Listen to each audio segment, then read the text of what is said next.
Hello all my dear students, I hope you all are doing good. मैं उम्मीद करता हूँ आप सब लोग बहुत बढ़िया होंगे और आप लोगों को पहला लेक्चर हमारे फास्ट ट्रैक बैच का बहुत मजा आया होगा। ठीक है, सो आज हम लोग आगे बढ़ते हैं और आज के लेक्चर में हम लोग कुछ एडवांस लेवल की चीजें करने वाले हैं। थोड़ा सा एडवांस लेवल का डिस्कशन है, ये सिंपल डिस्कशन नहीं है, तो इस पे थोड़ा ज्यादा फोकस करना। ठीक है, नाउ सबसे पहले आज हम लोग डिस्कशन करने वाले हैं how to arrive at WDV. Income tax में जो डेप्रीसिएशन है, तो डेप्रीसिएशन आपको किस बेसिस पर मिलता है बेटा? आपको मिलता है डब्ल्यूडीवी के हिसाब से। तो सवाल ये उठेगा, व्हाट इज डब्ल्यूडीवी? क्या डब्ल्यूडीवी का मतलब इनकम टैक्स में दिया हुआ है? क्या उसका डेफिनेशन इनकम टैक्स में है? अगर है तो फिर उस हिसाब से चलेंगे, और अगर डेफिनेशन नहीं है तो फिर देखेंगे क्या कर सकते हैं। ठीक है, तो सबसे पहले ये इनकम टैक्स में क्या डब्ल्यूडीवी का डेफिनेशन है? The answer is yes. WDV is defined under income tax law under section 43(6). तो कोई पूछे अगर आज के बाद कि डब्ल्यूडीवी कहां डिफाइंड है, तो बोलो 43(6) के अंदर डब्ल्यूडीवी का डेफिनेशन इनकम टैक्स में दिया हुआ है। अब कैसे दिया हुआ है? What is there in the definition of WDV? ठीक है, तो चलिए उसको पढ़ने के लिए हम लोग सेक्शन के अंदर चलते हैं। डब्ल्यूडीवी का मतलब क्या होता है? देखो यहां पर दिया गया है ऑन पेज नंबर 2.3 आपके टेक्स्ट बुक के अंदर। As per section 43(6) WDV means what? Actual cost, जो भी असेट का एक्चुअल कॉस्ट है, as reduced by depreciation actually allowed. Now ये लाइन बहुत इंपॉर्टेंट है, as reduced by depreciation what? Actually allowed. देखो बचपन से हम पढ़ते आ रहे हैं, बचपन से मतलब 11th स्टैंडर्ड से हम लोग डेप्रीसिएशन ये सब के बारे में पढ़ते आ रहे हैं, जब से हमारा कॉमर्स से पाला पड़ा है। बराबर, तो जब से कॉमर्स से पाला पड़ा है तब से हम डेप्रीसिएशन के बारे में कुछ ना कुछ तो पढ़ते ही रहते हैं। तो क्या पढ़ा आपने डेप्रीसिएशन के बारे में? Actual cost minus depreciation actually allowed. जो भी आपका एक्चुअल कॉस्ट है उसमें से, जो भी एक्चुअल कॉस्ट ऑफ असेट है उसमें से आप डेप्रीसिएशन जो एक्चुअली अलाउ करते हो वो लेस कर दो। नाउ एक्चुअली अलाउड का मतलब क्या होता है, सबसे पहले ये जानना जरूरी है। एक्चुअली अलाउड मतलब व्हाट? एक्चुअली अलाउड का मतलब ये होता है वो डेप्रीसिएशन जिसने आपका इस साल में टैक्स बचाया है। डेप्रीसिएशन क्यों लेता है इंसान इनकम टैक्स में? टैक्स बचाने के लिए लेता है ना। तो वो डेप्रीसिएशन जिसके वजह से आपका करंट ईयर में टैक्स बच रहा है, that depreciation is called as depreciation actually allowed.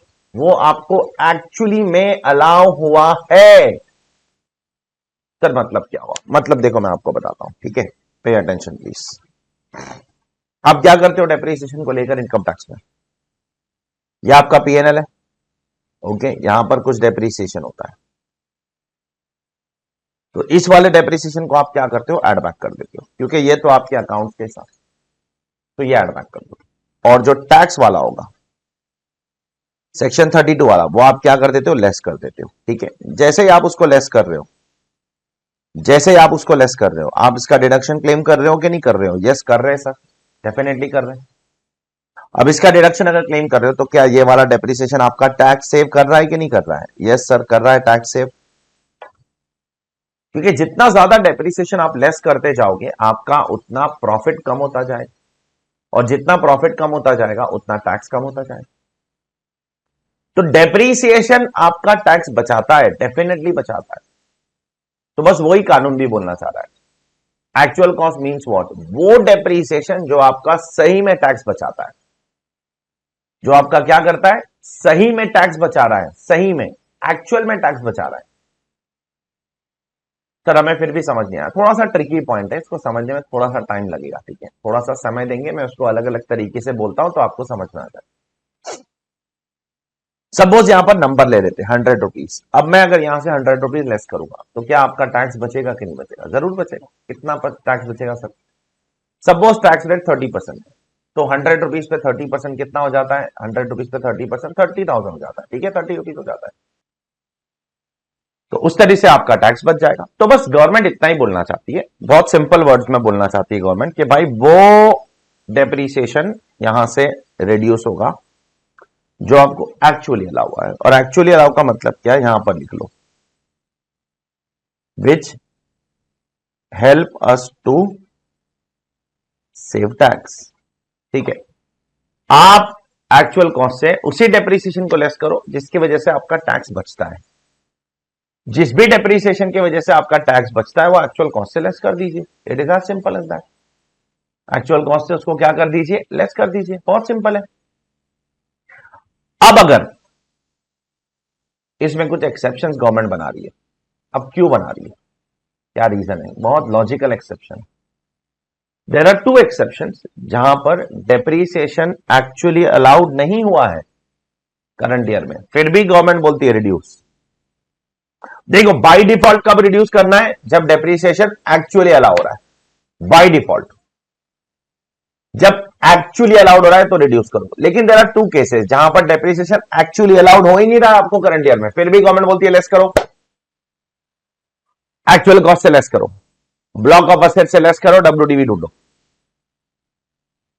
अब ये कौन से एक्सेप्शन? एक्सेप्शन वन, उसका लॉजिक समझने की कोशिश करते। देखो सपोज मैंने 100 रुपए का एक फर्नीचर खरीदा, ठीक है, उसका लॉजिक एग्जांपल आपको समझाते। सपोज फर्नीचर पे डेप्रिसिएशन कितना है? 10% है, तो मैंने इस पर 10% डेप्रिसिएशन क्लेम किया 10 रुपीज। ओके,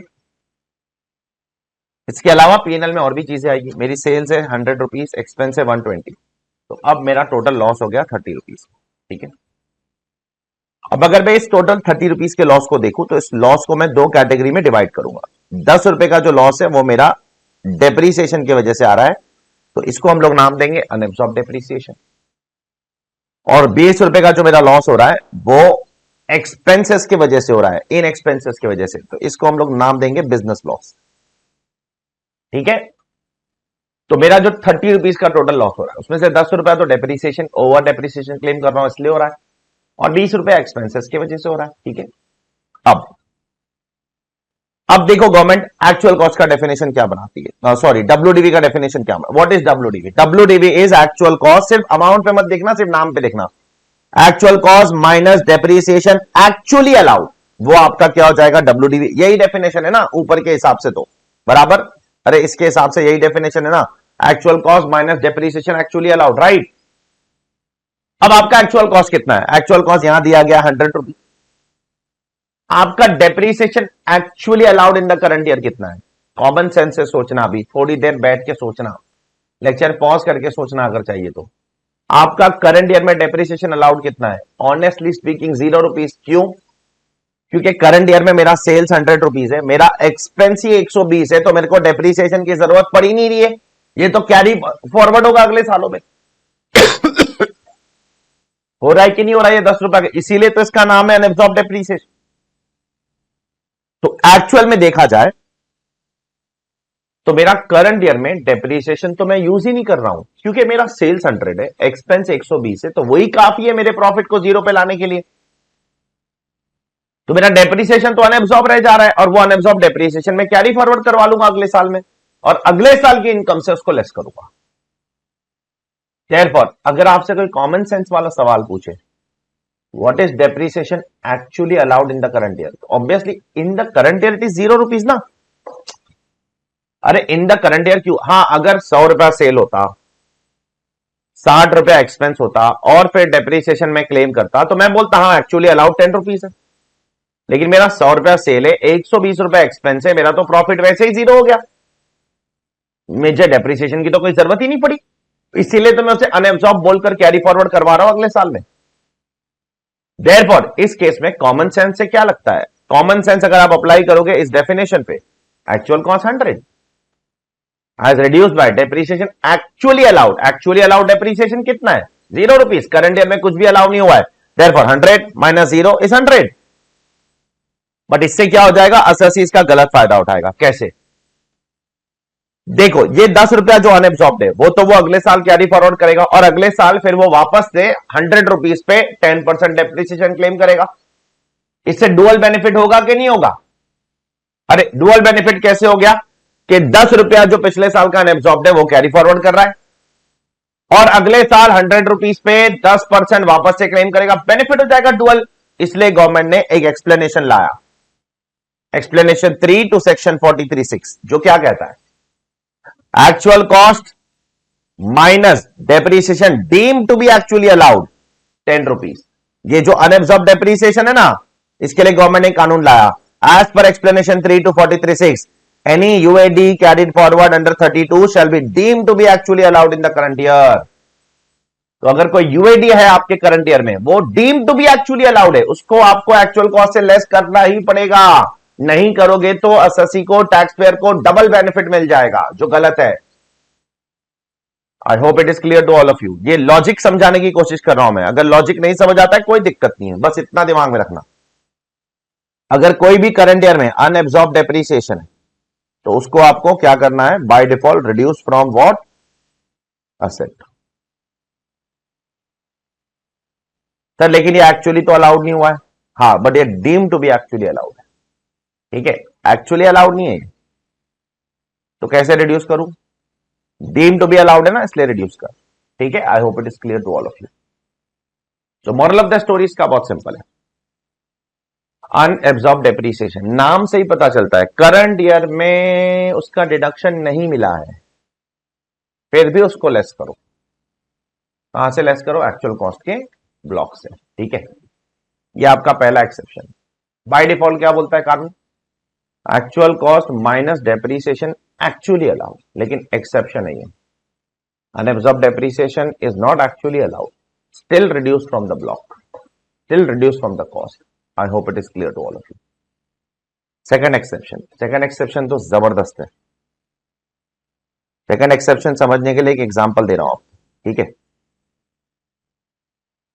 एक एसोसिएट जो एंगेज्ड है in the business of growing and manufacturing T in India, ये दोनों काम करता है वो, टी ग्रो भी करता है, टी मैन्युफैक्चर भी करता है, मतलब टी उगाता भी है और टी बनाता भी है, खेत में उगाता भी है, फैक्ट्री में बनाता भी है, दोनों काम करता है।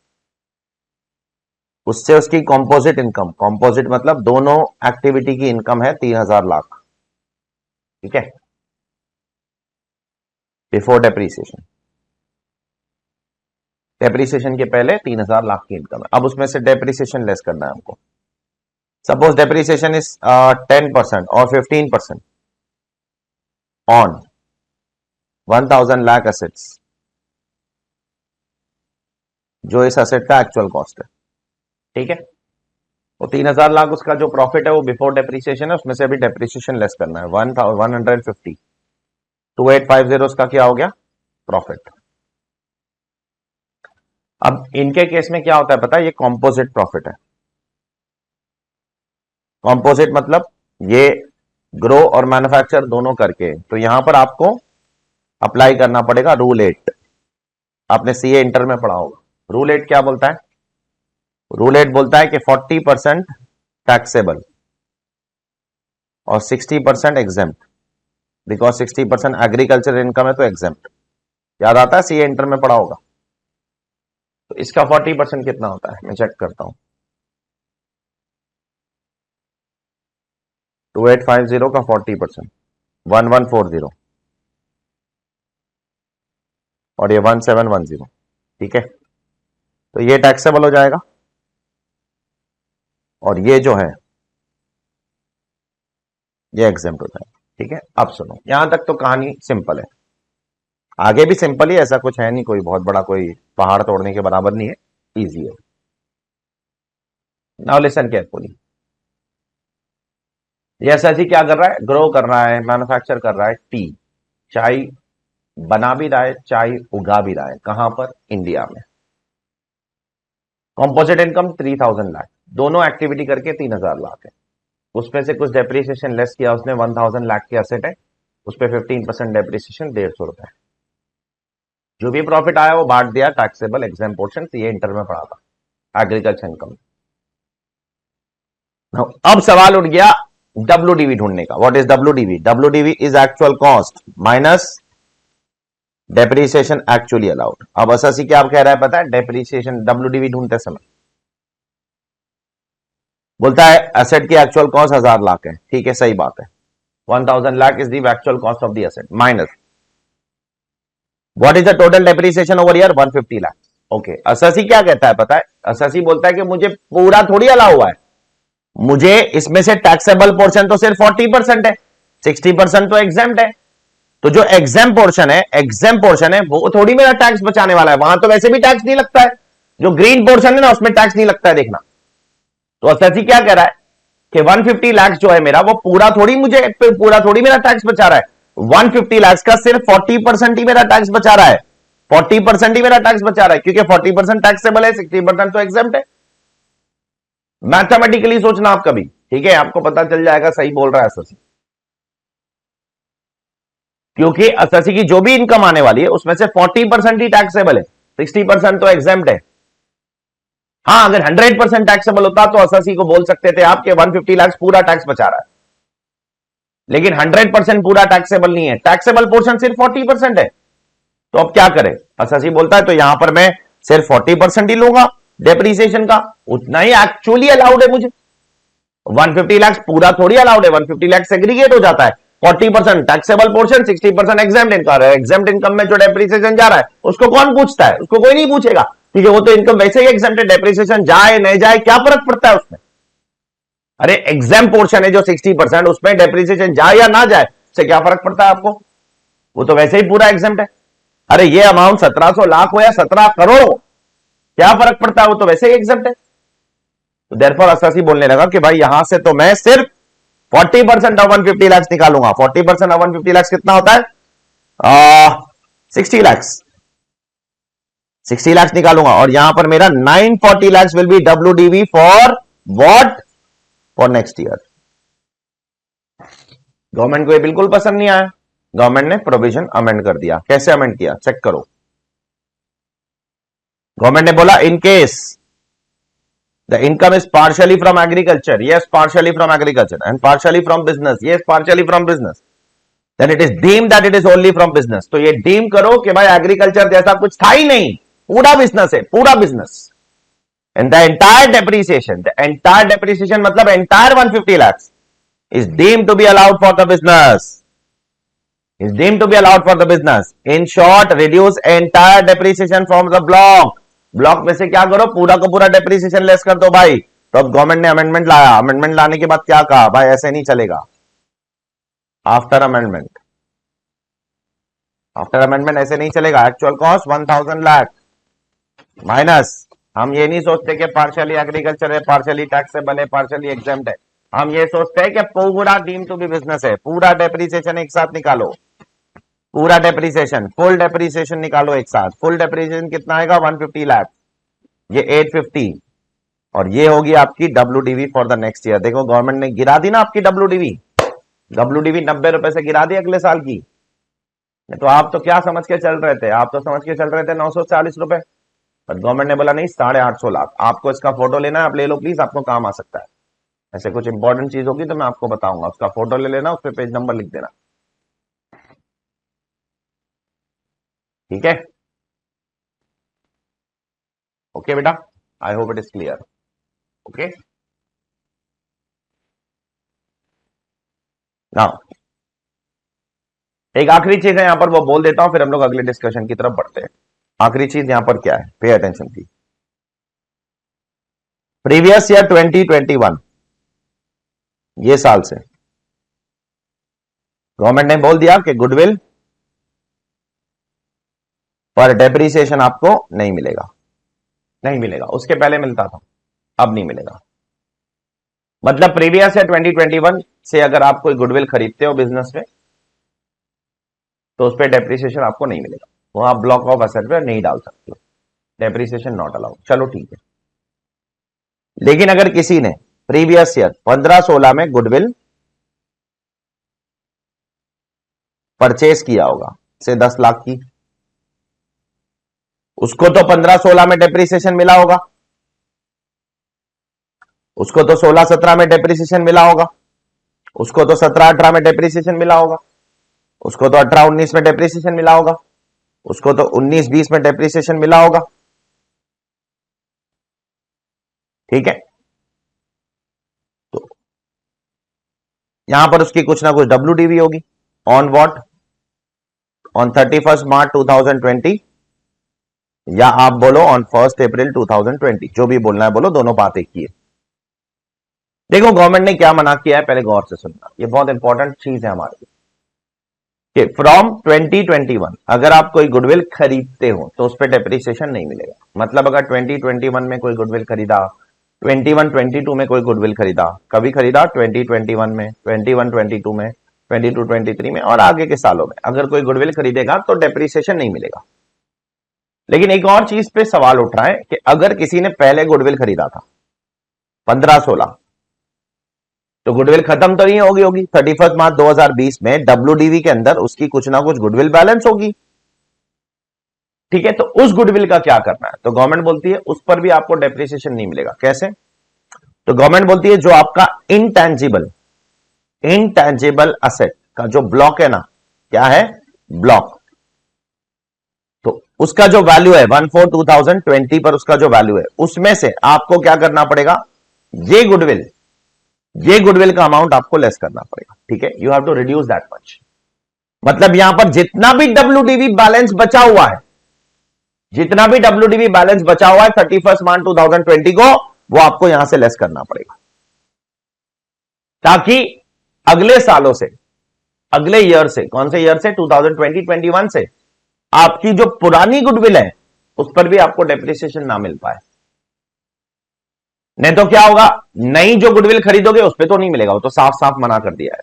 लेकिन जो पुरानी गुडविल बैलेंस के अंदर, डब्ल्यूडीवी के अंदर कैरी फॉरवर्ड होते आ रही है, उसका क्या? वो भी आपको लेस करना पड़ेगा एज ऑन 1/4/2020 को। तो मतलब 31 मार्च 2020 को जो भी गुडविल का बैलेंस होगा वो आपको आपके इंटेंजिबल एसेट के ब्लॉक से लेस करना पड़ेगा। ये लिखा गया है यहां पर, चेक करो। If the value of a block of asset on April 1st, 2020 includes what? Goodwill of a business or profession on which depreciation was taken by assessee in any preceding year, then the depreciated value of the goodwill मतलब WDV of the goodwill shall be deducted from the value of the block of asset as on 1/4/2020। आपको block of asset से उसको क्या करना पड़ेगा? Less करना पड़ेगा। Check कर लो। So there are few things which we have seen in today's lecture so far, which is very critical because otherwise you will forget these things. First, what is WDV? In income tax, depreciation is allowed on WDV. So what is WDV? WDV is something minus something. Actual cost minus depreciation actually allowed. And now what is depreciation actually allowed? Actually allowed means something जो आपके tax को बचाता है, जो आपके tax को save करता है। ठीक है, उसके बाद what are the exceptions where, जहां पर डेप्रिसिएशन एक्चुअली अलाउ नहीं हुआ है फिर भी गवर्नमेंट बोलती है आपको लेस करो।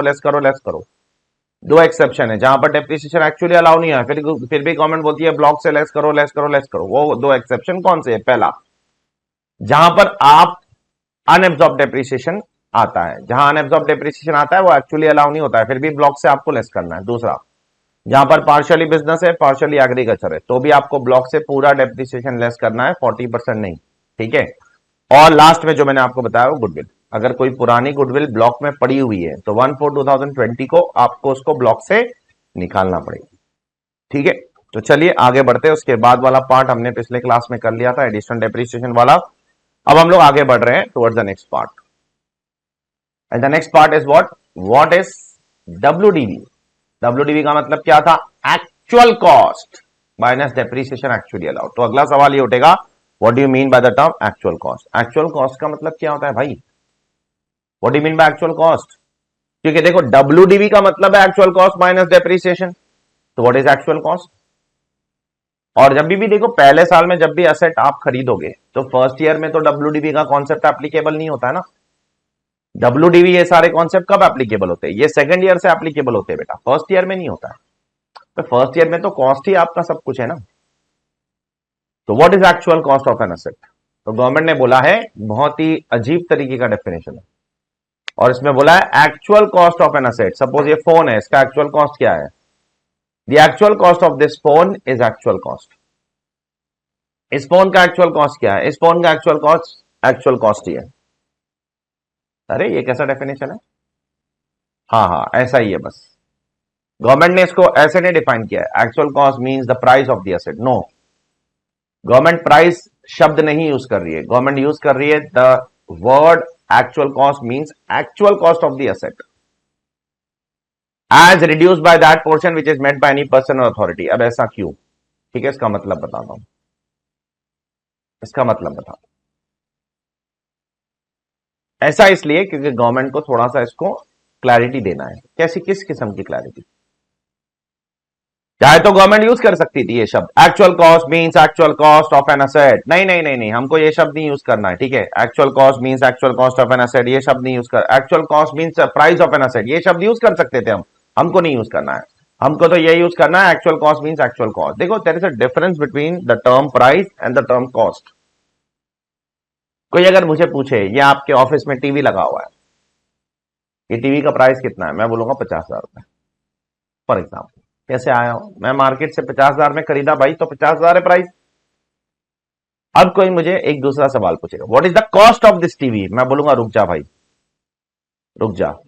50,000 रुपए का टीवी है, 5,000 रुपए का पैनल बनाया टीवी को लटकाने के लिए, टंगाने के लिए, और वायरिंग किया 2,000 रुपए की, तो 55,000, 57,000 तो यही हो गया।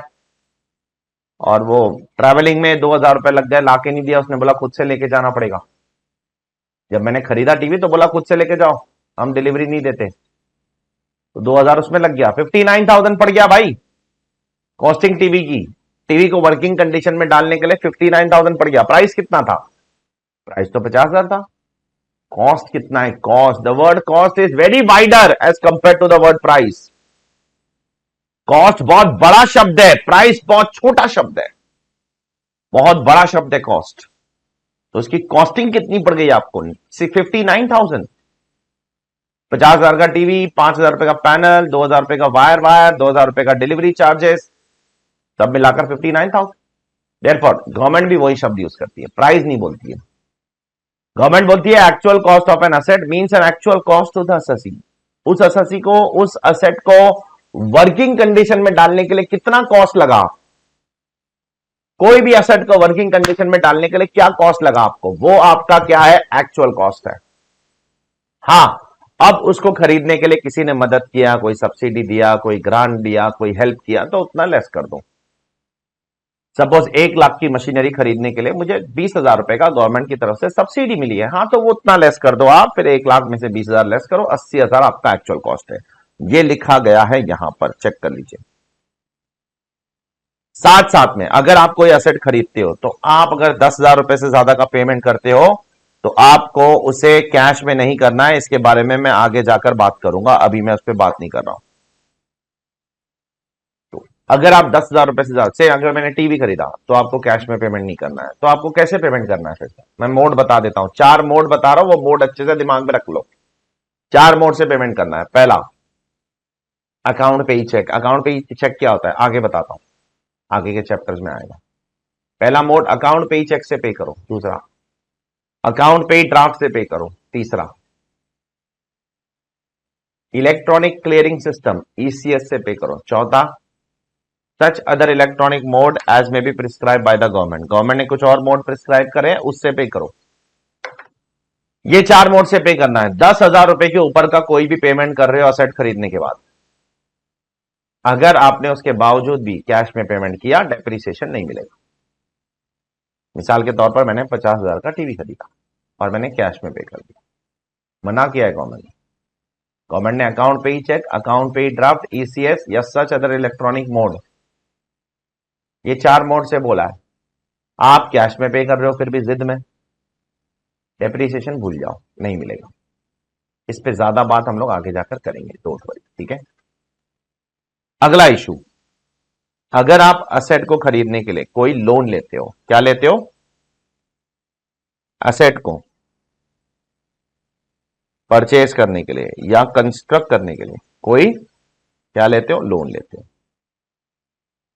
तो उस लोन के ऊपर जो इंटरेस्ट होगा उसका क्या होगा। देखो बहुत सिंपल है, जब तक asset is not put to use, जैसे आप अकाउंट्स में करते हो वैसा ही है, जब तक असेट क्या नहीं है, पुट टू यूज नहीं हुआ है, जब तक असेट को आपने यूज में नहीं डाला है, तब तक आप इंटरेस्ट को क्या करोगे, असेट में कैपिटलाइज कर दो, ठीक है। एक बार असेट क्या हो गया, पुट टू यूज हो गया, उसके बाद आप क्या करोगे, इंटरेस्ट को पीएनएल में डाल दोगे और उसका रेवेन्यू एक्सपेंडिचर की तरह डिडक्शन क्या करोगे, क्लेम करोगे। बहुत सिंपल है। अगर कोई एसेट खरीदने के लिए आप लोन ले रहे हो, उसके ऊपर कुछ इंटरेस्ट पे कर रहे हो, तो अगर एसेट पुट टू यूज नहीं हुआ है, अभी तक यूज नहीं हो रहा है, ऐसे ही पड़ा है, इंटरेस्ट को एसेट में ऐड करते रहो करते रहो करते रहो और बाद में उस पर डेप्रिसिएशन क्लेम करना। लेकिन एसेट अगर पुट टू यूज हो चुका है तो फिर उसको, इसके इंटरेस्ट को आपको डायरेक्टली क्या करना है, पीएनएल अकाउंट में लेके जाकर रेवेन्यू एक्सपेंडिचर की तरह क्लेम करना है। ठीक है, ये लिखा गया यहां पर, ये लिखा गया यहां पर, ये कुछ केस लॉ है सुप्रीम कोर्ट का, इसका फुल फॉर्म अगर चाहिए तो आप लिख लो, हम लोग उसको शॉर्ट फॉर्म में बुलाते हैं प्रैक्टिकल लाइफ में, चल्लापल्ली शुगर मिल्स लिमिटेड, इसको हम लोग शॉर्टकट में बोलते हैं CSM. Okay, Challapalli sugar mills limited, shortcut में हम लोग बोलते हैं उसको सीएसएम। आपको उसका फुल फॉर्म लिखना है, लिख लो, इतना ज्यादा कोई इंपॉर्टेंट नहीं है। ठीक है, नाउ इंपॉर्टेंट पॉइंट क्या है जो मैंने आपको भी बताया। ओके, ये पॉइंट इंपॉर्टेंट है, ये तीसरा वाला, till the fixed asset is not put to use, capitalized, and once the asset is put to use, then claim as what, as a revenue expenditure. It is as simple as okay. अब यहां पर कुछ ICDS है, ICDS भी आपको यही बोलता है कि भाई actual cost means actual cost, जो भी खर्चा असेट को वर्किंग कंडीशन में डालने के लिए जरूरी है और जो भी खर्चा असेट से डायरेक्टली रिलेटेड है, उस खर्चे को एसेट में आपको क्या करना पड़ेगा, कैपिटलाइज। और जो खर्चा असेट से रिलेटेड नहीं है, उसका असेट से कोई लेना देना नहीं है, उसको आप क्या करोगे, पीएनएल में लेके चले जाओगे और एक एक्सपेंस की तरह क्लेम करोगे, उसको आप असेट में कैपिटलाइज नहीं करोगे। देखो आप यहीं पे वही लिखा गया है, admin and general overhead expenses are to be excluded from the cost if they are not related to specific tangible asset। तो कोई एडमिन का खर्चा है, कोई सैलरी का खर्चा है, कोई वेजेस का खर्चा है, अगर वो असेट से रिलेटेड नहीं है तो उसको कॉस्ट में ऐड मत करो। But if they are specifically attributable to construction of a project on acquisition of tangible asset or bringing it into working condition, then it shall be included as a part of cost। तो आपको उसको क्या, asset का cost का part बनाना पड़ेगा। तो बोलना यही चाह रहा है कि कोई भी खर्चा अगर असेट से रिलेटेड नहीं है तो उसको असेट में ऐड मत करो, असेट से रिलेटेड है, उसको वर्किंग कंडीशन में डालने के लिए जरूरी है तो उसको असेट में ऐड कर दो। It is as simple as this. Similarly यहां पर भी यही बोला है, अगर कोई खर्चा एक्सपेंडिचर इनकर्ड ऑन स्टार्टअप और commissioning of project including expenditure on test run, factory शुरू करने के पहले टेस्ट रन करते हो ना, टेस्ट रन क्या होता है सर, अरे एक मशीनरी को एक ट्रायल बेसिस करोगे कि नहीं करोगे, ये मशीनरी ठीक से चल रही है कि नहीं चल रही है फैक्ट्री में, तो उसमें खर्चे होते हैं। तो वो खर्चा क्या है, वो मशीनरी को टेस्ट करने के लिए ही है ना वो खर्चा, कि मशीनरी ठीक से चल रही है या नहीं चल रही है, तो उस खर्चे को आपको मशीनरी में कैपिटलाइज कर देना है, ये लिखा गया है। Expenditure incurred after the plant has begin production, एक बार आपका प्रोडक्शन शुरू हो गया उसके बाद कुछ खर्चा कर रहे हो, मतलब asset is full ready for use, अब यूज कर रहे हो असेट को, उसके बाद कुछ खर्चा कर रहे हो तो उसका आप क्या करोगे, रेवेन्यू एक्सपेंडिचर की तरह ट्रीट करोगे। चेक कर लो। So now there is one more ICDS which might be important for exam. ये तो एक छोटा सा आईसीडीएस था, कुछ खास नहीं था इसके अंदर, इसमें तो सिर्फ इतना ही बोला है 2 लाइन में कि अगर कोई खर्चा असेट से रिलेटेड है तो उसको कैपिटलाइज करो, अगर कोई खर्चा असेट से रिलेटेड नहीं है तो उसको कैपिटलाइज मत करो। और तीसरी बात ये बोला, एक बार असेट पुट टू यूज हो गया उसके बाद उसका खर्चा भी उसके असेट में से बाहर निकल जाएगा, कहां चला जाएगा, पीएनएल में चला जाएगा। अब बोरोइंग कॉस्ट के ऊपर इन लोगों ने एक आईसीडीएस बना के रखा है। अब यहां पर देखो बोरोइंग कॉस्ट पे क्या आईसीडीएस है, केयरफुल रहना थोड़ा सा। अगर आप कोई लोन लेते हो, ठीक है, से आपने 10% लोन लिया है ऑफ से 100 lakhs। Now, if this loan is for qualifying asset, आपने ये वर्ड सुना होगा अपने अकाउंट्स के अंदर, एफआर के अंदर। एफआर में जो बोरोइंग कॉस्ट का आपका अकाउंटिंग स्टैंडर्ड या इंड एस जो भी है, ठीक है, वहां आपने ये शब्द सुना होगा that if the loan is taken for a qualifying asset, तो आपको वो इंटरेस्ट को क्या करना पड़ेगा, वो इंटरेस्ट को असेट में कैपिटलाइज करना पड़ेगा।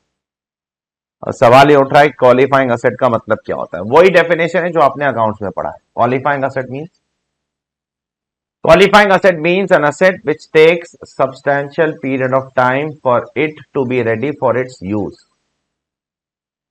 तो एक असेट अगर सब्सटैंशियल पीरियड ऑफ टाइम लेता है असेट को रेडी होने में, तो उसे क्वालिफाइंग असेट बोलते हैं। सब्सटैंशियल पीरियड जनरली 12 महीने, अगर कोई एसेट 12 महीने से भी ज्यादा समय लेता है रेडी होने में तो वो सब्सटैंशियल पीरियड है।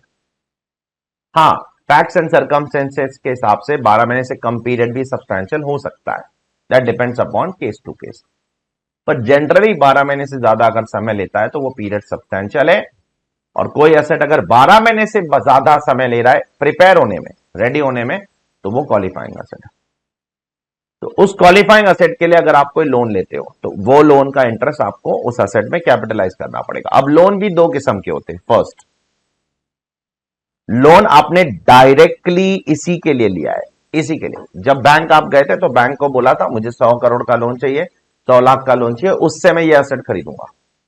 तो डायरेक्ट कनेक्शन है, डायरेक्ट नेक्सस है, डायरेक्ट रिलेशनशिप है। तो डायरेक्ट रिलेशनशिप अगर है तो जो भी इंटरेस्ट है वो डायरेक्टली कैपिटलाइज कर दो। और क्या, जब लोन उसी के लिए लिया है तो डायरेक्टली कैपिटलाइज करो। तो ये पहला टाइप ऑफ इंटरेस्ट है, चेक करो। If the funds are borrowed specifically for qualifying asset, specifically वो लोन किसके लिए लिया है, उसी एसेट के लिए लिया है, तो आंख बंद करो और उसका जो भी इंटरेस्ट है उस एसेट में एड बैक कर दो। और क्या, जब उसी के लिए लिया है मालूम है तो। Then the actual borrowing cost incurred during the period for which the funds are borrowed for that asset must be what? Capitalized. उसको आंख बंद करके आप कैपिटलाइज कर दो असेट के अंदर। इतना क्या सोचना उसके अंदर, उसके अंदर कुछ सोचने जैसा नहीं है, ठीक है। आंख बंद करो, कैपिटलाइज करके मामला खत्म करो। प्रॉब्लम वहां नहीं आती है। प्रॉब्लम कहां आती है मैं बताता हूं आपको। प्रॉब्लम यहां आती है जहां अभी मैं बताने वाला हूं। सपोज ये आपकी बैलेंस शीट है, ठीक है, और इस बैलेंस शीट के अंदर आपने एक लोन लिया है 10% लोन ऑफ 100 लाख, और ये एक जनरल लोन है। कैसा लोन है? General loan. अब इसका पैसा थोड़ा बहुत फिक्स्ड एसेट में भी गया होगा जो आपका क्वालिफाइंग एसेट है, थोड़ा बहुत करंट एसेट में भी गया होगा, थोड़ा बहुत बैंक के अंदर भी पड़ा होगा, थोड़ा बहुत इन्वेस्टमेंट्स में भी गया होगा। अब इसमें हम कितना इंटरेस्ट कैपिटलाइज करेंगे वो कैसे पता चलेगा? हाँ, अगर मुझे पता होता कि ये 100 लाख मैंने क्वालिफाइंग एसेट के लिए ही लिया है तो वो तो डायरेक्टली रिलेटेबल है। अगर डायरेक्टली रिलेटेबल है तो इंटरेस्ट डायरेक्टली कैपिटलाइज कर दो। लेकिन ये जनरल लोन है ना बेटा, ये जनरल लोन के अंदर कुछ पैसा क्वालिफाइंग एसेट्स में भी गया होगा, कुछ पैसा फिक्स्ड एसेट में गया होगा, कुछ पैसा करंट एसेट में, कुछ पैसा स्टॉक में, कुछ पैसा डेटर में, कुछ पैसा कैश एंड बैंक में पड़ा होगा, कुछ पैसा इन्वेस्टमेंट्स में होगा। अब क्या करना है? तो उसके लिए गवर्नमेंट ने क्या दिया है? कानून बनाया, ठीक है। अगर आपको डायरेक्टली एट्रीब्यूटेबल नहीं समझ में आ रहा है तो फिर आपको एक फॉर्मूला दे रही है गवर्नमेंट।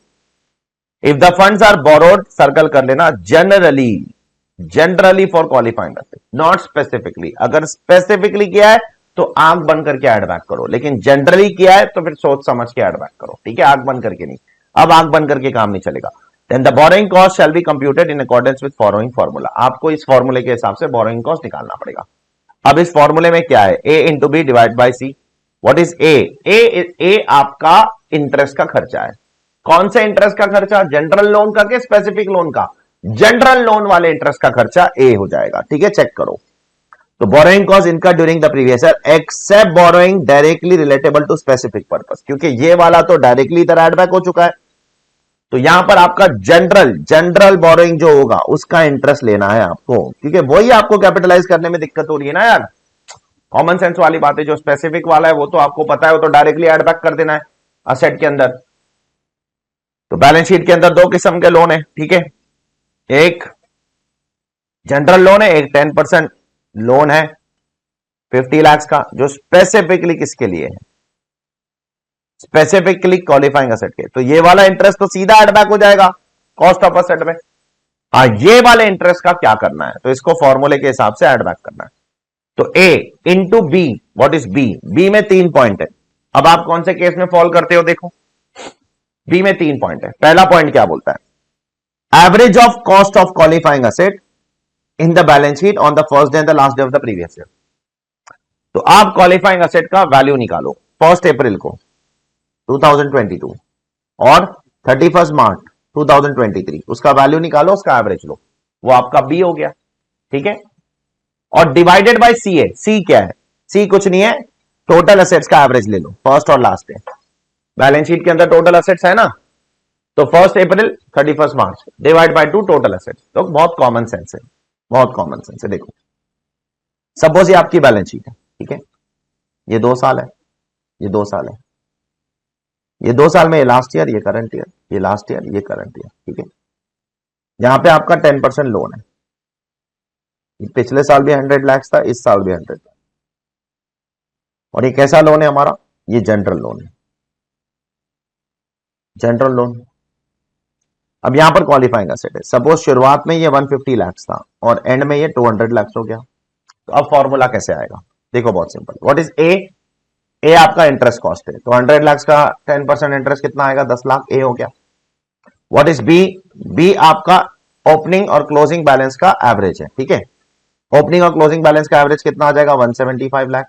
ठीक है, 150 plus 200 divide by what is C, suppose this is 300 lakh and this is 450 lakh या दिस इज 400 लाख, तो ये दोनों का एवरेज आपका सी हो जाएगा, ये कितना हो जाएगा 350 लाख। जो भी आंसर आएगा वो आपको कैपिटलाइज करना पड़ेगा। क्लियर है, तो ए आपका इंटरेस्ट खर्चा, कौन सा इंटरेस्ट, जो जनरल लोन वाला है। बी आपका opening closing balance of qualifying asset, C आपका डिवाइड बाय टोटल एसेट्स। ठीक है, I hope it is clear to all of you. लेकिन कभी कभी दिक्कत होगी, बी में दिक्कतें हो सकती है। क्या दिक्कतें हो सकती है, देखो ए और सी ना सेटल्ड है अभी, लेकिन बी अनसेटल्ड है, अभी तक सेटल नहीं हुआ है। बी में और भी पॉसिबिलिटीज है। अब जरूरी है क्या ओपनिंग और क्लोजिंग दोनों समय पर क्वालिफाइंग असेट बैलेंस शीट में दिखेगा ही, कभी नहीं दिखा तो। मिसाल के तौर पर in case the qualifying asset does not appear in the balance sheet on the first day, मतलब 1 अप्रैल को क्वालिफाइंग असेट था ही नहीं, उसके बाद शुरू किया हमने उस एसेट को, उस एसेट को हमने जून में शुरू किया, तो फिर हम एवरेज कैसे लेंगे। तो in case the qualifying asset does not appear in the balance sheet on the first day, 1 अप्रैल को बैलेंस शीट में था ही नहीं, और बोथ, या 1 अप्रैल को भी नहीं था, 31 मार्च को भी नहीं था, अरे जून में शुरू हुआ और जनवरी में खत्म हो गया, जून में शुरू हुआ जनवरी में बन के खत्म हो गया, वो भी तो पॉसिबिलिटी है। तो अगर 1 अप्रैल को भी नहीं है, या 1 अप्रैल को भी नहीं है, 31 मार्च को भी नहीं है, बीच बीच में शुरू हुआ, बीच बीच में खत्म हो गया, तो फिर आपको बी क्या लोगे, आप एवरेज तो ले नहीं सकते हो। Then you have to take half of the cost of qualifying asset, जो भी उस क्वालिफाइंग एसेट का कॉस्ट है उसका आधा ले लो, that will become your B, वो आपका बी बन जाएगा। ठीक है, अब एक तीसरी पॉसिबिलिटी भी है, in case the qualifying asset does not appear in the balance sheet on the last day, last day पर नहीं है लेकिन फर्स्ट डे पर है, ये भी तो पॉसिबिलिटी हो सकती है। देखो फर्स्ट केस में ना फर्स्ट डे पर भी है, सेकंड लास्ट डे पर भी है, सेकंड केस पे ना फर्स्ट डे पर नहीं है, या फर्स्ट और लास्ट डे दोनों पे नहीं है। थर्ड केस में क्या लिखा है, लास्ट डे पर नहीं है, मतलब फर्स्ट डे पर है, तो अब आप क्या करोगे, फर्स्ट डे का वैल्यू और जिस दिन क्वालिफाइंग एसेट को आपने पुट टू यूज किया वो दिन का एवरेज, सपोज फर्स्ट डे 1 अप्रैल और सपोज दिसंबर में आपने उसको पुट टू यूज किया, तो 1 अप्रैल और दिसंबर की जो वैल्यू होगी डिवाइड बाय 2, चेक करो, वो आपका बन जाएगा सी, वो आपका बन जाएगा बी। तो बी में 3 कैटेगरी है, पहला क्या है, फर्स्ट और लास्ट डे दोनों दिन है, तो एवरेज ले लो। दूसरा फर्स्ट डे नहीं है, या फर्स्ट डे भी नहीं है लास्ट डे भी नहीं है, तो हाफ ले लो। तीसरा क्या है, फर्स्ट डे है लेकिन लास्ट डे नहीं है, दिसंबर में खत्म हो गया क्वालिफाइंग एसेट, रेडी है अब एक बार एसेट रेडी हो जाएगा तो उसको क्वालिफाइंग एसेट नहीं बोल सकते हो। क्वालिफाइंग एसेट तो वो है ना which is intended to be ready for its use, अब एक बार रेडी हो गया फिर वो क्वालिफाइंग नहीं है, फिर तो एक्चुअल एसेट है, फिर उस पर आप बोरोइंग कॉस्ट कैपिटलाइज नहीं कर सकते हो। और फिर नीचे लिखा गया एक बार एसेट क्वालिफाइंग एसेट से बाहर निकल जाता है, asset is cease to be qualifying asset, then you will take that expenditure as what, as a revenue expense. आपको उसको पीएनएल में जाकर इस सेक्शन के अंदर जाकर उसका डिडक्शन क्लेम करना है, सेक्शन 36 सब सेक्शन 1 क्लॉज 3 के अंदर। ठीक है, तो ये कुछ इश्यूज थे जो रिलेटेड टू एक्चुअल कॉस्ट ही थे। एक्चुअल कॉस्ट बहुत बड़ा डिस्कशन है, ठीक है, तो एक बार यहां तक आप लोग देख लो फिर हम लोग आगे। तो लेट्स गो अहेड नाउ। तो अब यहां पर एक स्पेशल केस है, स्पेशल केस का मतलब क्या होता है पहले मैं वो समझा देता हूं। बाय डिफॉल्ट एक्चुअल कॉस्ट का मतलब क्या होता है, by default actual cost means actual cost of an asset means an actual cost to the assessee, right.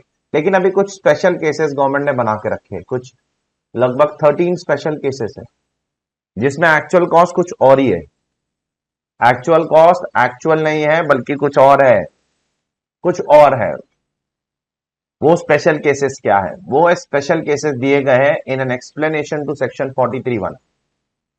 जो एक्चुअल कॉस्ट का डेफिनेशन है हमारा सेक्शन 43(1) का, उसके अंदर एक एक्सप्लेनेशन बना दिया गवर्नमेंट ने, और उस एक्सप्लेनेशन के अंदर गवर्नमेंट ने कुछ 12-13 अलग अलग केसेस दिए हैं जिसमें एक्चुअल कॉस्ट कुछ और है, एक्चुअल नहीं है।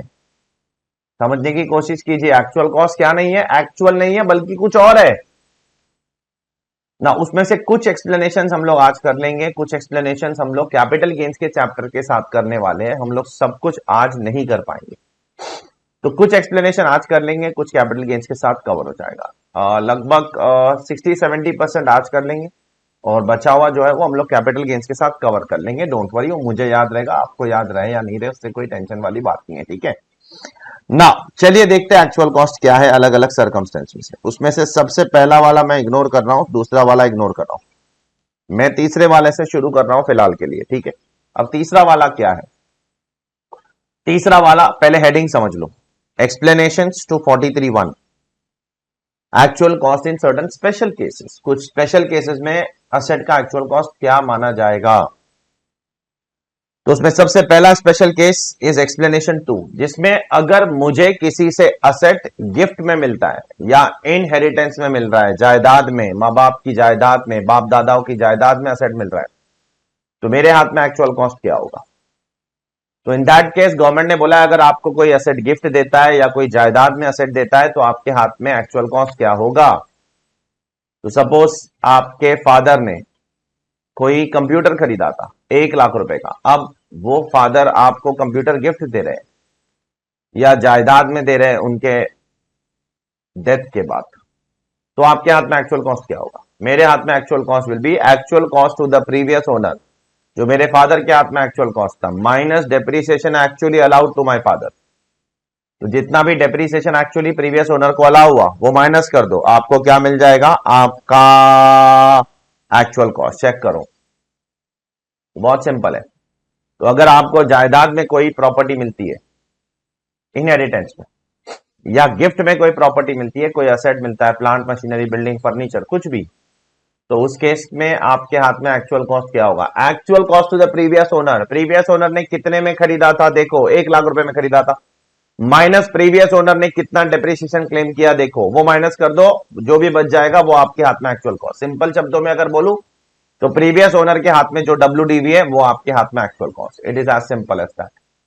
प्रीवियस ओनर के हाथ में जो WDV है वो आपके हाथ में क्या बन जाएगा, वो आपके हाथ में बन जाएगा actual cost. It is as simple as this, ठीक है। ये पहला एक्सप्लेनेशन है आज का जो हमने एक्सप्लोर किया है। दूसरा एक्सप्लेनेशन बहुत ज्यादा इंपॉर्टेंट है एग्जाम के लिए, पहला वाला इतना ज्यादा इंपॉर्टेंट नहीं है बट दूसरा वाला बहुत इंपॉर्टेंट। अब दूसरा एक्सप्लेनेशन क्या है वो एक्सप्लेन करने के लिए मैं एक एग्जांपल लेता हूं आपके सामने, ठीक है। यहां पर एक सेलर है मिस्टर ए और यहां पर एक बायर है मिस्टर बी। अब ये दोनों दोस्त हैं, दीज टू आर फ्रेंड्स, ये दोनों दोस्त है, यार है, ठीक है। अब मेरे पास एक एसी पड़ा हुआ है, ठीक है, पुराना घिसा पीटा एसी, ठीक है। उसकी WDV कितनी है, उसकी WDV अब 50,000 है, 50,000 रुपीज उसकी WDV है उस एसी की। अब वो एसी में अपने दोस्त को जानबूझकर कितने में बेच रहा हूं, 5 लाख रुपए में, मतलब at a very higher price, बहुत महंगे प्राइस में बेच रहा हूं। क्यों, मुझे क्या फायदा है उससे, मुझे क्या फायदा है मैं बताता हूं। मुझे शॉर्ट टर्म कैपिटल गेन्स हो जाएगा, क्योंकि अगर आप एसी बेचते हो, ब्लॉक ऑफ असेट बेचते हो, तो आपको शॉर्ट टर्म कैपिटल गेन्स हो जाएगा। कैसे, 5 लाख माइनस 50,000 रुपीज, 4.5 लाख रुपए का शॉर्ट टर्म कैपिटल गेन हो गया। लेकिन मेरे पास क्या है, शॉर्ट टर्म कैपिटल लॉस पड़ा हुआ है 10 लाख रुपए का, ऑलरेडी पड़ा हुआ है मेरे पास। मैंने कोई चीज बेची होगी, उस पर शॉर्ट टर्म कैपिटल लॉस हो गया होगा, वो ऑलरेडी पड़ा है। तो मैं क्या कर रहा हूं, जरा दिमाग से सोचो, असरसी की हरकत है। मैं क्या कर रहा हूं, मैं जानबूझकर ये घटिया सा एसी जिसकी वर्थ 1 लाख रुपया भी नहीं है आज की तारीख में, आज की अगर एफएमबी निकालते बैठू तो लाख रुपया भी नहीं है इसकी एफएमबी, लेकिन इस घटिया से एसी को मैं 5 लाख रुपए में बेच रहा हूं। मुझे गेन हो रहा है, लेकिन मुझे गेन से कोई चुभ ही नहीं रहा है गेन, क्योंकि मेरे पास लॉस है। मैं इस गेन को इस लॉस से सेट ऑफ कर लूंगा, मुझे कोई टैक्स नहीं आएगा। लेकिन मेरे दोस्त को क्या हो जाएगा, फायदा। मेरे दोस्त को क्या फायदा होगा, मेरे दोस्त को यह फायदा होगा कि वो अपने ब्लॉक के अंदर एसी जो ब्लॉक के असेट, ब्लॉक ऑफ असेट में प्लांट एंड मशीनरी में जाने वाला है, मेरे दोस्त को ये एसी का ब्लॉक जो बनाएगा वो प्लांट एंड मशीनरी का, उसमें उसको 5 लाख रुपया एक्चुअल कॉस्ट मिल जाएगा। और 5 लाख रुपया एक्चुअल कॉस्ट के ऊपर वो क्या करेगा, डेप्रीसिएशन क्लेम करेगा। तो उसको जबरदस्त टैक्स बेनिफिट होगा। मुझे तो कोई नुकसान नहीं हो रहा है, मुझे जो 4.5 लाख रुपए का गेन आ रहा है वो तो मेरे पास लॉस पड़ा हुआ है, वो सेट ऑफ कर लूंगा मैं। क्यों? क्योंकि मेरा लॉस जो 10 लाख रुपए का वो वैसे भी 8 साल के बाद क्या हो जाएगा, एक्सपायर हो जाता है। मैक्सिमम 8 ईयर्स के लिए लॉस आप कैरी फॉरवर्ड कर सकते हो कैपिटल गेन्स का, वो वैसे भी कैरी फॉरवर्ड नहीं हो पाएगा 8 साल के बाद। तो मैं अपने दोस्त के साथ बैठ के क्या कर रहा हूं, एक प्लानिंग कर रहा हूं कि भाई मैं तुझे महंगे में बेचता हूं, मुझे जो भी गेन होगा मैं सेट ऑफ कर लूंगा, तुझे कम से कम एक्स्ट्रा डेप्रिसिएशन मिल जाएगा ना दोस्त। तो ऐसे केस में आप जानबूझकर क्या कर रहे हो, ये असेट को महंगे में खरीद रहे हो, बराबर। ऐसे केस में गवर्नमेंट बोलती है अगर असेसिंग ऑफिसर को लगता है, किसको? असेसिंग ऑफिसर को, कि आपने जानबूझकर महंगे में खरीदा है, तो असेसिंग ऑफिसर ज्वाइंट कमिश्नर के पास जाएगा। किसके पास जाएगा? ज्वाइंट कमिश्नर, और उसको बताएगा कि असेसी ऐसी हरकतें कर रहा है, ये फालतू चीज को असेसी 5 लाख रुपए में खरीद रहा है, जिसको कोई 1 लाख रुपए में भी नहीं खरीदेगा, उसका उसका वैल्यू 1 लाख रुपया भी नहीं है, वो 5 लाख रुपए में खरीद रहा है। तो ऐसे केसेस में गवर्नमेंट ने बोला है एओ को पावर है, एओ को पावर है कि वो एक्सप्लेनेशन 3 to 43(1) ट्रैक करे और फिर इसका क्या निकाले, इसका फेयर मार्केट वैल्यू निकाले। मान लो इसका फेयर मार्केट वैल्यू 1 लाख रुपया ही है, 5 लाख नहीं है, तो फिर एओ क्या करेगा, बायर का क्या करेगा, डेप्रीसिएशन रिकंप्यूट करेगा। और डेप्रीसिएशन जाहिर सी बात है क्या होगा, कम हो जाएगा। क्यों? क्योंकि 5 लाख पे जो डेप्रीसिएशन आता था वो ज्यादा आता है, और 1 लाख पे जो डेप्रीसिएशन आएगा वो कम आएगा। तो बायर का डेप्रीसिएशन गलत है, 5 लाख पे उसे नहीं लेना चाहिए था, उसे 1 लाख रुपए पे डेप्रीसिएशन क्लेम करना चाहिए था। तो उसके ऊपर 1 लाख रुपए के ऊपर डेप्रीसिएशन क्लेम किया जाएगा, और 4 लाख रुपए का जो डेप्रीसिएशन असेसी ने जानबूझकर एक्स्ट्रा लिया है उसे एओ क्या करेगा, एड बैक कर देगा, एड बैक कर देगा। तो ये कब पॉसिबल है ये एक्सप्लेनेशन? ये एक्सप्लेनेशन तब पॉसिबल है जब एओ को लगता है कि बायर कोई चीज महंगे में खरीद रहा है, जानबूझकर महंगे में खरीद रहा है। क्यों महंगे में खरीद रहा है? ताकि महंगे में खरीदने से उसको एक्स्ट्रा डेप्रीसिएशन मिले, एक्स्ट्रा डेप्रीसिएशन मिलने से प्रॉफिट घटेगा, प्रॉफिट घटने से टैक्स घटेगा। तो ऐसे केस में एओ को पावर दे दिया है कि भाई ऐसे केस में असेसिंग ऑफिसर बताएगा कि क्या प्राइस है, ठीक है। तो ये है आपका एक्सप्लेनेशन 3, बहुत इंपॉर्टेंट है, बराबर से पढ़ना है इसको। Asset acquired at higher price, हाँ, क्या बायर असेट को हायर प्राइस पे एक्वायर कर रहा है? हाँ, कर रहा है। From any other person using the asset for his business और profession with a view to claim what, depreciation on enhance cost. Extra cost पे, एनहांस कॉस्ट पे आपको डेप्रीसिएशन क्लेम करना है, इसलिए आप ये हरकतें कर रहे हो। And reduce what, tax liability, tax liability को घटाना चाहते हो आप, इसलिए ऐसी हरकतें कर रहे हो। Therefore, actual cost to be determined by the AO, ऐसे केस में कौन एक्चुअल कॉस्ट डिटरमाइन करेगा? एओ करेगा। किससे पूछ कर करेगा? जॉइंट कमिश्नर से पूछ कर करेगा। तो चलिए अब आगे बढ़ते हैं। पिछला एक्सप्लेनेशन, पहले 3 एक्सप्लेनेशन क्या थे? पहले एक्सप्लेनेशन में हमने क्या दिखा? एक्सप्लेनेशन 2, जहां पर आपको गिफ्ट में एसेट मिलता है तो आपके हाथ में एक्चुअल कॉस्ट क्या होगा? Cost to the previous owner minus depreciation allowed to the previous. Explanation क्या था जो हमने अभी अभी देखा? के अंदर ये बोला गया है कि अगर आप असेट हायर प्राइस पे एक्वायर करते हो, हायर प्राइस पे एक्वायर करते हो, तो फिर आपको आपका जो एक्चुअल कॉस्ट है वो कौन डिटरमाइन करेगा? Assessing officer. किससे पूछ के करेगा? Joint commissioner. ठीक है, अगले एक्सप्लेनेशन की तरफ बढ़ते हैं, चौथे एक्सप्लेनेशन की तरफ। अब इसके अंदर क्या लिखा गया है मैं आपको एग्जांपल देकर समझाता हूँ। ठीक है, पे अटेंशन प्लीज। सपोज यहाँ पर फाइनेंशियल ईयर 20 to 23 चल रहा है, ठीक है, और फाइनेंशियल ईयर 20 to 23 में मिस्टर ए ने एक असेट खरीदा 1 लाख रुपए का, इस पे 10% डेप्रीसिएशन है। फॉर एग्जाम्पल ये फर्नीचर है। हाँ, 1-2 साल बाद फाइनेंशियल ईयर 25-26 मिस्टर ए ने यह असेट सेल कर दिया, तो सेल कर दिया मिस्टर बी को, के बाद मिस्टर बी ने मिस्टर सी को सेल कर दिया, ठीक है, और फिर मिस्टर ए ने वापस से यह असेट रीअक्वायर कर दिया। रीअक्वायर कितने में किया? 3 लाख रुपए में। In that case what will be the actual cost in your hands? आपके हाथ में एक्चुअल कॉस्ट क्या होगा? Asset once belong to you and then you reacquire that asset, तो उस केस में एक्चुअल कॉस्ट क्या होगा? क्या 3 लाख होगा एक्चुअल कॉस्ट?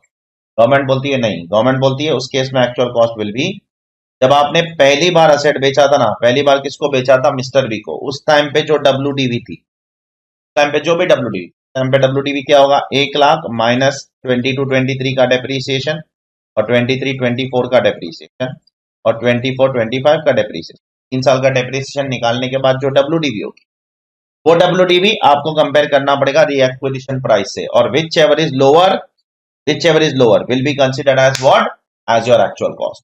ये क्या एक्सप्लेनेशन बोल रहा है?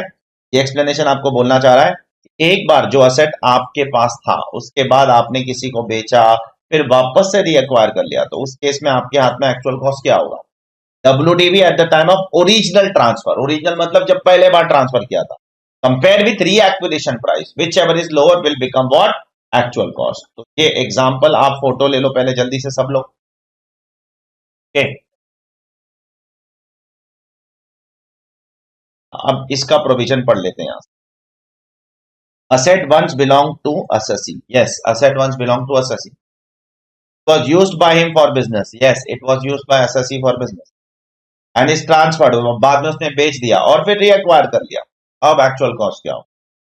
WDV at the time of original transfer. Original transfer का मतलब होता है first time जब transfer किया। Okay, first time. Compare with और the price paid for reacquiring. जब आपने reacquire किया तब क्या price pay किया? Whichever is less will become your actual. Okay? पर देख लो फिर हम लोग आगे बढ़ते हैं टुवर्ड्स अगले एक्सप्लेनेशन। ठीक है, चौथा एक्सप्लेनेशन, एक्सप्लेनेशन 4A। अब यहां पर बहुत आराम से सुनना, ठीक है, बहुत आराम से। यहां पर दो लोग हैं, दो लोग को इंट्रोड्यूस करना पड़ेगा, मिस्टर ए, मिस्टर बी। ठीक है, बहुत आराम से सुनना। मिस्टर ए ने एक असेट खरीदा, एक्चुअल कॉस्ट 1 लाख रुपीज। ठीक है, ओके। उसके बाद मिस्टर ए ने उस पर डेप्रिसिएशन वेप्रिसिएशन भी क्लेम किया। ठीक है, उसके बाद मिस्टर ए क्या करता है, मुझे ये असेट सेल करता है और उसके बाद मिस्टर ए इस असेट को वापस से रीअक्वायर करता है। ठीक है, सिचुएशन समझने की कोशिश करो, तो सिचुएशन समझने की कोशिश करो। चलो थोड़ा सा एग्जांपल को और इलैबोरेट करते। मिस्टर ए ने 1 लाख रुपए का असेट खरीदा, 30,000 डेप्रिसिएशन क्लेम कर लिया, तो अभी उसकी WDV 70,000 है। ठीक है, अब वो असेट मुझे सेल करता है 1.5 लाख में। कितने में सेल कर रहा है? 1.5 लाख। और मुझे सेल करने के बाद वापस से उसको मैं क्या कर रहा हूं, लीज बैक कर दे रहा हूं। तो फिर सेल ही क्यों किया भाई? ठीक है, तो ऐसे केस में मेरे हाथ में एक्चुअल कॉस्ट क्या होगा? What will be the actual cost? ठीक है, देखो एक्चुअल कॉस्ट देखा जाए तो 1.5 lakh, because that is the price at विच मैंने वो असेट मिस्टर बी से खरीदा है। बट गवर्नमेंट बोलती है नहीं, हम 1.5 लाख आपको एक्चुअल कॉस्ट नहीं देंगे। क्यों नहीं देंगे? क्योंकि एक एक्सप्लेनेशन है इस पर। मिस्टर ए क्या कर रहा है, एक असेट जो किसी और को बिलोंग करता था, जिसपे वो डेप्रिसिएशन क्लेम करता, अब उससे आपने असेट खरीदा है। खरीदने के बाद अगर यूज कर लेते तो अच्छी बात होती, यूज नहीं कर रहे हो, आप उसी को लीज बैक कर रहे हो। एक्सप्लेनेशन 4A अट्रैक्ट हो जाएगा। क्या बोलता है एक्सप्लेनेशन 4A? चेक करो। asset acquired by an assessee. Who is an assessee? Assessee is A. From another person. Who is another person? Another person is B. Who had claimed such depreciation on such asset. 30,000 depreciation he has claimed. And the asset is leased back to such other person. Mr. B को lease back कर दिया है, तो ए के हाथ में actual cost क्या होगा? WDV of the asset at the time of transfer to the transferer. WDV of the asset to the transferer. Transferor कौन है? कौन ट्रांसफर कर रहा है? बी ट्रांसफर कर रहा है। बी के हाथ में जो WDV थी दैट इज 70,000, वो आपके हाथ में क्या बन जाएगी? Actual cost. बहुत बारीकी से देख, एक असेट किसी के पास था, वो उस पर डेप्रिसिएशन क्लेम कर रहा था, अब वो असेट वो आपको बेच रहा है। बेचता था तो ठीक था, लेकिन बेचने के बाद वो वापस से खुद ले लेता है, लीज बैक करवा लेता है अपनी तरफ। तो वैसे केस में उसने जब आपको बेचा उस टाइम पे उसके हाथ में जो WDV थी वही आपके हाथ में एक्चुअल कॉस्ट बन जाएगा। हाँ, अगर वो आपको बेचता और लीज बैक नहीं करवाता तो फिर जो एक्चुअल कॉस्ट है वो एक्चुअल कॉस्ट होता। लेकिन अगर परचेज करके लीज बैक कर दोगे तो उस केस में actual cost will not be actual cost, it will be WDV in the hands of the transferor. जो ट्रांसफर कर रहा है उसके हाथ में WDV क्या है। ठीक है, यह है एक्सप्लेनेशन 4A। तो यहां पर actual cost will B how much? Actual cost will B 70,000 rupees and not 1.5 lakh. इसका फोटो ले लो जल्दी से, ठीक है, नहीं तो ये समझ में नहीं आएगी चीज। एक सेकंड रुक जाना, इसका फोटो ले लेना, जस्ट वेट, मैं दे रहा हूं समय आपको। और इसका फोटो लेकर इसको यहीं पे कहीं नीचे लिख देना, ठीक है, या तो कोई स्टिकी नोट चिपका लेना आप। स्टिकी नोट चिपकाया करो, बहुत हेल्पफुल होती है। ठीक है, वो नोट्स आती है ना वो चिपकाने वाली, तो येलो कलर होती है ना, फिर कुछ तो होती है। हम तो नहीं किए सब कभी, आजकल के बच्चे करते हैं सब।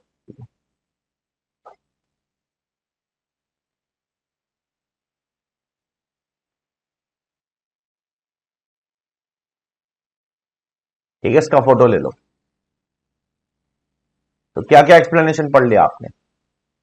किसी से असेट गिफ्ट में मिला, जायदाद में मिला, आप महंगे में असेट बेच रहे हो, आपने असेट बेचा फिर वापस खरीद लिया, आप असेट खरीद के सामने वाले को लीज बैक कर देते हो।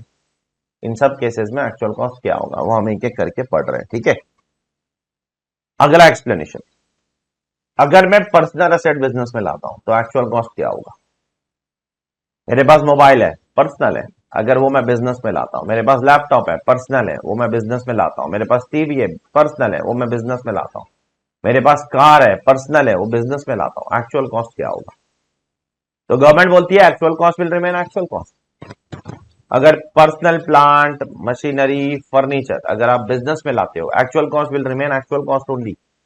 आपका एक्चुअल कॉस्ट ही रहेगा, उसमें कोई बदलाव नहीं आएगा, कोई चेंज नहीं आएगा, वो सब सेम ही रहेगा, ठीक है।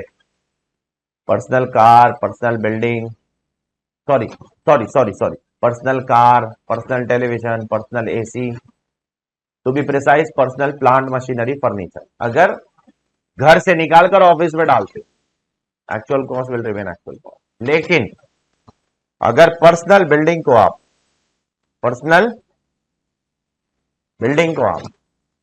बिजनेस की बिल्डिंग बनाते हो, क्योंकि आपको क्या क्लेम करना है?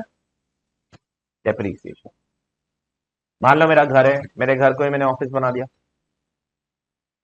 कल तक मैं इस घर में रहता था, लेकिन आज मैं कहीं और रहता हूं, मेरे घर को मैंने ऑफिस बना दिया।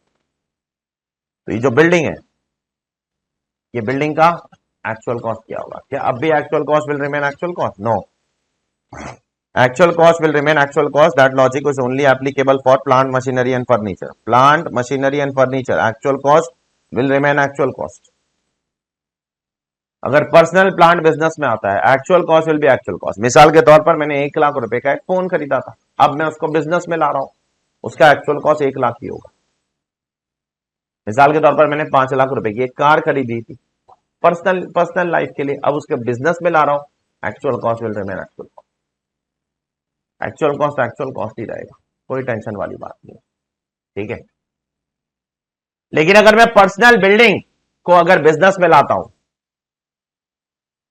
कल तक उस बिल्डिंग में रहता था, लेकिन आज वो बिल्डिंग मैंने क्या किया, अब उसको मैं ऑफिशियल पर्पस के लिए यूज करना शुरू किया, तो अब actual cost will not remain actual cost. अब गवर्नमेंट ने इसके लिए बना दिया है एक स्पेसिफिक एक्सप्लेनेशन। तो बिल्डिंग के लिए स्पेसिफिक एक्सप्लेनेशन है, बाकी सबके लिए कोई एक्सप्लेनेशन नहीं है। पर्सनल एसेट बिजनेस में आएगा, actual cost will remain actual cost. जितने में भी खरीदा था वो आपका एक्चुअल कॉस्ट है, डेप्रिशिएट करो, कोई टेंशन वाली बात नहीं। लेकिन बिल्डिंग के अंदर थोड़ा कैलकुलेशन करना पड़ेगा। Building use for private purpose subsequently brought into business use, अब क्या होगा? तब आपको कॉस्ट ऑफ द बिल्डिंग लेना पड़ेगा, उसमें से आपको उतने साल का नोशनल डेप्रिसिएशन लेस करना पड़ेगा। मिसाल के तौर पर 2015-16 में बिल्डिंग खरीदी थी 1 करोड़, ठीक है, और अभी कौन सा साल है? 2022-23।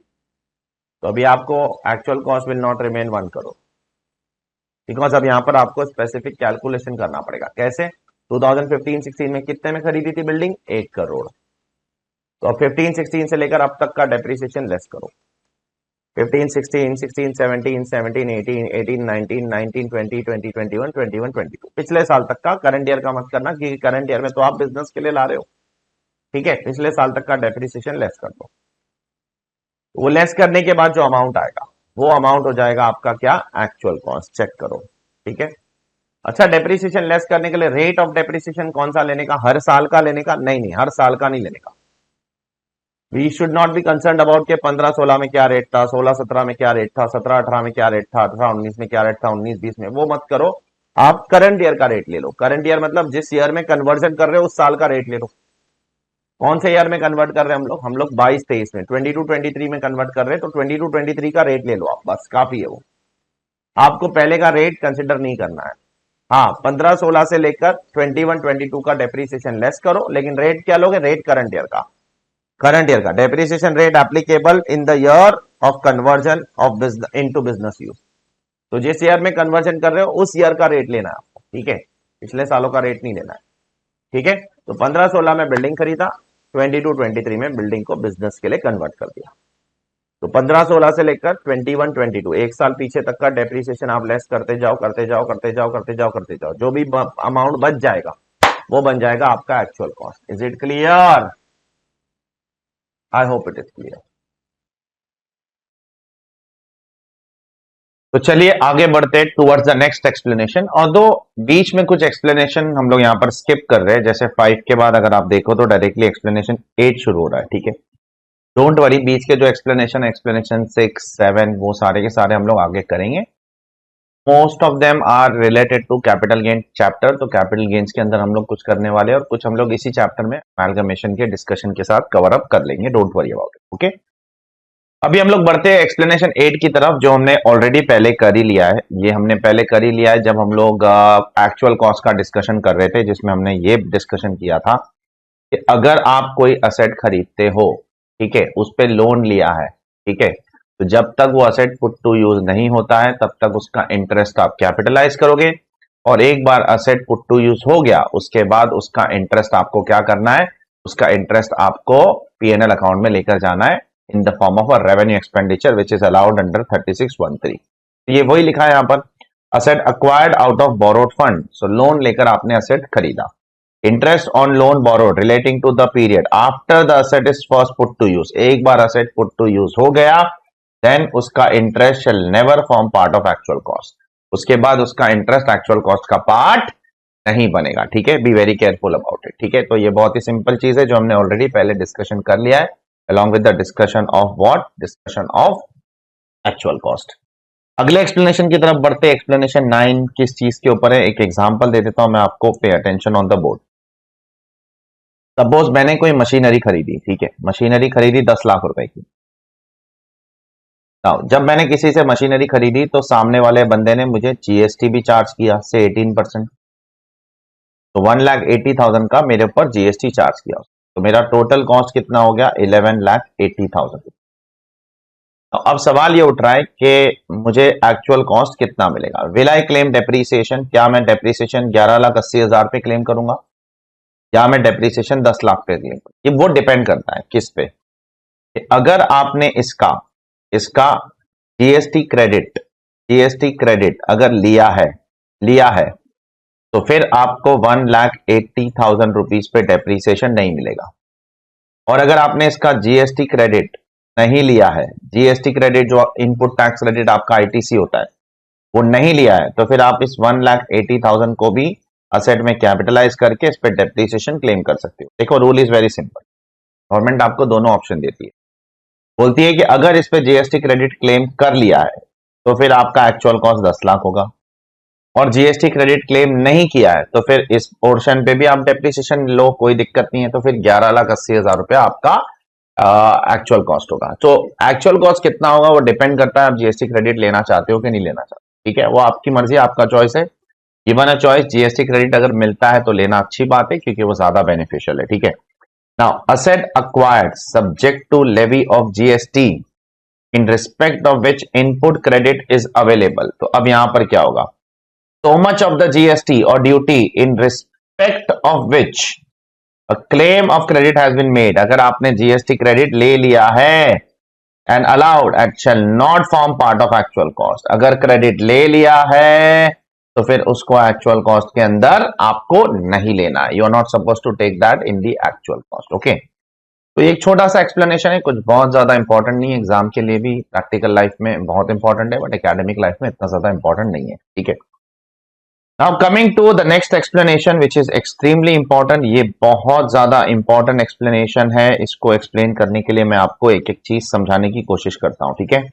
इसके अंदर एक लंबा डिस्कशन अभी चलेगा, पे अटेंशन प्लीज। इसके अंदर आईसीडीएस भी आएंगे, बहुत सारी चीजें इसमें अभी चलने वाली एक एक करके।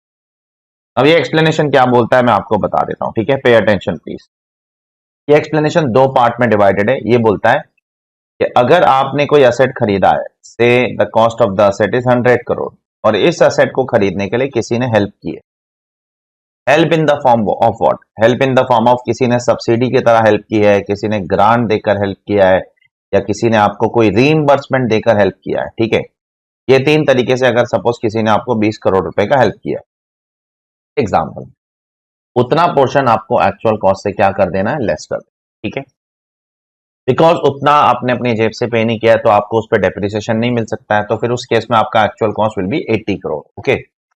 सो much of the portion which has been help by someone, तो आपको उतना रिड्यूस कर देना है। कहां लिखा है, ऐसा लॉ में लिखा है, अ portion of cost of an asset acquired is made directly or indirectly by government or any statutory authority or any other person in the form of a subsidy, grant or reimbursement। किसी ने आपको subsidy की तरह मदद किया है या grant की तरह मदद किया या रीइंबर्समेंट की तरह मदद किया, then so much of the cost as is relatable to such subsidy, grant or reimbursement shall not form part of actual cost। वो actual cost का पार्ट नहीं बनेगा, ठीक है। उतना आपको एक्चुअल कॉस्ट से कम कर देना है ना। इसके अंदर एक और पॉइंट भी है, जरा गौर से सुनना। सपोज यहां पर से गवर्नमेंट है, ठीक है, और यहां पर आप असेसी हो और आपको एक प्रोजेक्ट शुरू करना है, एक प्रोजेक्ट शुरू करना है, उसका प्रोजेक्ट कॉस्ट है 120 करोड़ रुपए। अब इस 120 करोड़ रुपए में आप बहुत सारे एसेट्स खरीदोगे, से प्लांट एंड मशीनरी खरीद रहे हो 50 करोड़ की, से बिल्डिंग खरीद रहे हो 40 करोड़ का, और से आप फर्नीचर खरीद रहे हो फॉर एग्जांपल 30 करोड़ रुपए का, ठीक है। तो ये 3 अलग असेट आप खरीदने वाला। अब गवर्नमेंट ने आपको बोला कि डोंट वरी 20% हम फाइनेंस कर देंगे। तो 20% मतलब 120 करोड़ का 20% मतलब कितना हो गया, 120 करोड़ का 20% मतलब 24 करोड़ रुपया गवर्नमेंट बोलती है हम आपको फाइनेंस कर देंगे। अब अगर गवर्नमेंट किसी एक असेट के लिए, सिंगुलर, ये है सिंगुलर, ये है प्लूरल, अंग्रेजी, अभी हिंदी में क्या बोलते हैं इसको नहीं पता मुझे, सिंगुलर और प्लूरल को। अगर गवर्नमेंट एक असेट के लिए या कोई भी पर्सन आपको एक असेट के लिए फाइनेंस करता है तो आप उस असेट में से उतना पैसा लेस कर दोगे। लेकिन अब गवर्नमेंट ने ये 24 करोड़ रुपया किसी एक असेट के लिए नहीं दिया है बल्कि एक प्रोजेक्ट के लिए दिया है, तो सवाल ये उठ रहा है आप किस में से निकालोगे।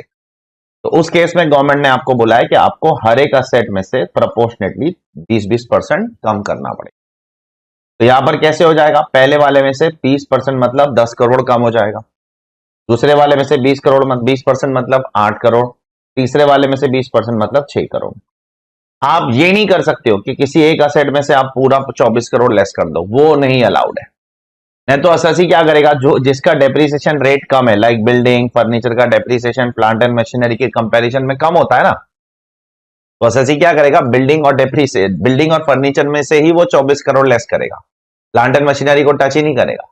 क्यों, क्योंकि प्लांट एंड मशीनरी का रेट ऑफ डेप्रिसिएशन ज्यादा होता है, तो उसका कॉस्ट ज्यादा ही दिखने दो, वही हमारे लिए अच्छा है। ऐसा नहीं चलेगा, आपको तीनों में से प्रोपोर्शनेटली लेस करना पड़ेगा अगर आपका जो सब्सिडी ग्रांट रिइंबर्समेंट है वो एसेट्स के लिए, assets means plural not singular. If the subsidy is not relatable to the asset, एक असेट के लिए सब्सिडी नहीं है, but subsidy is with reference to the assets, बहुत सारे एसेट्स के लिए सब्सिडी है, then the subsidy shall be proportionately reduced from the, proportionately आपको reduce करना पड़ेगा from the actual cost of the asset with reference to which the subsidy has been granted। आपको इसका फोटो लेना है तो आप ले लो, ठीक है। फिर आगे बढ़ते हैं।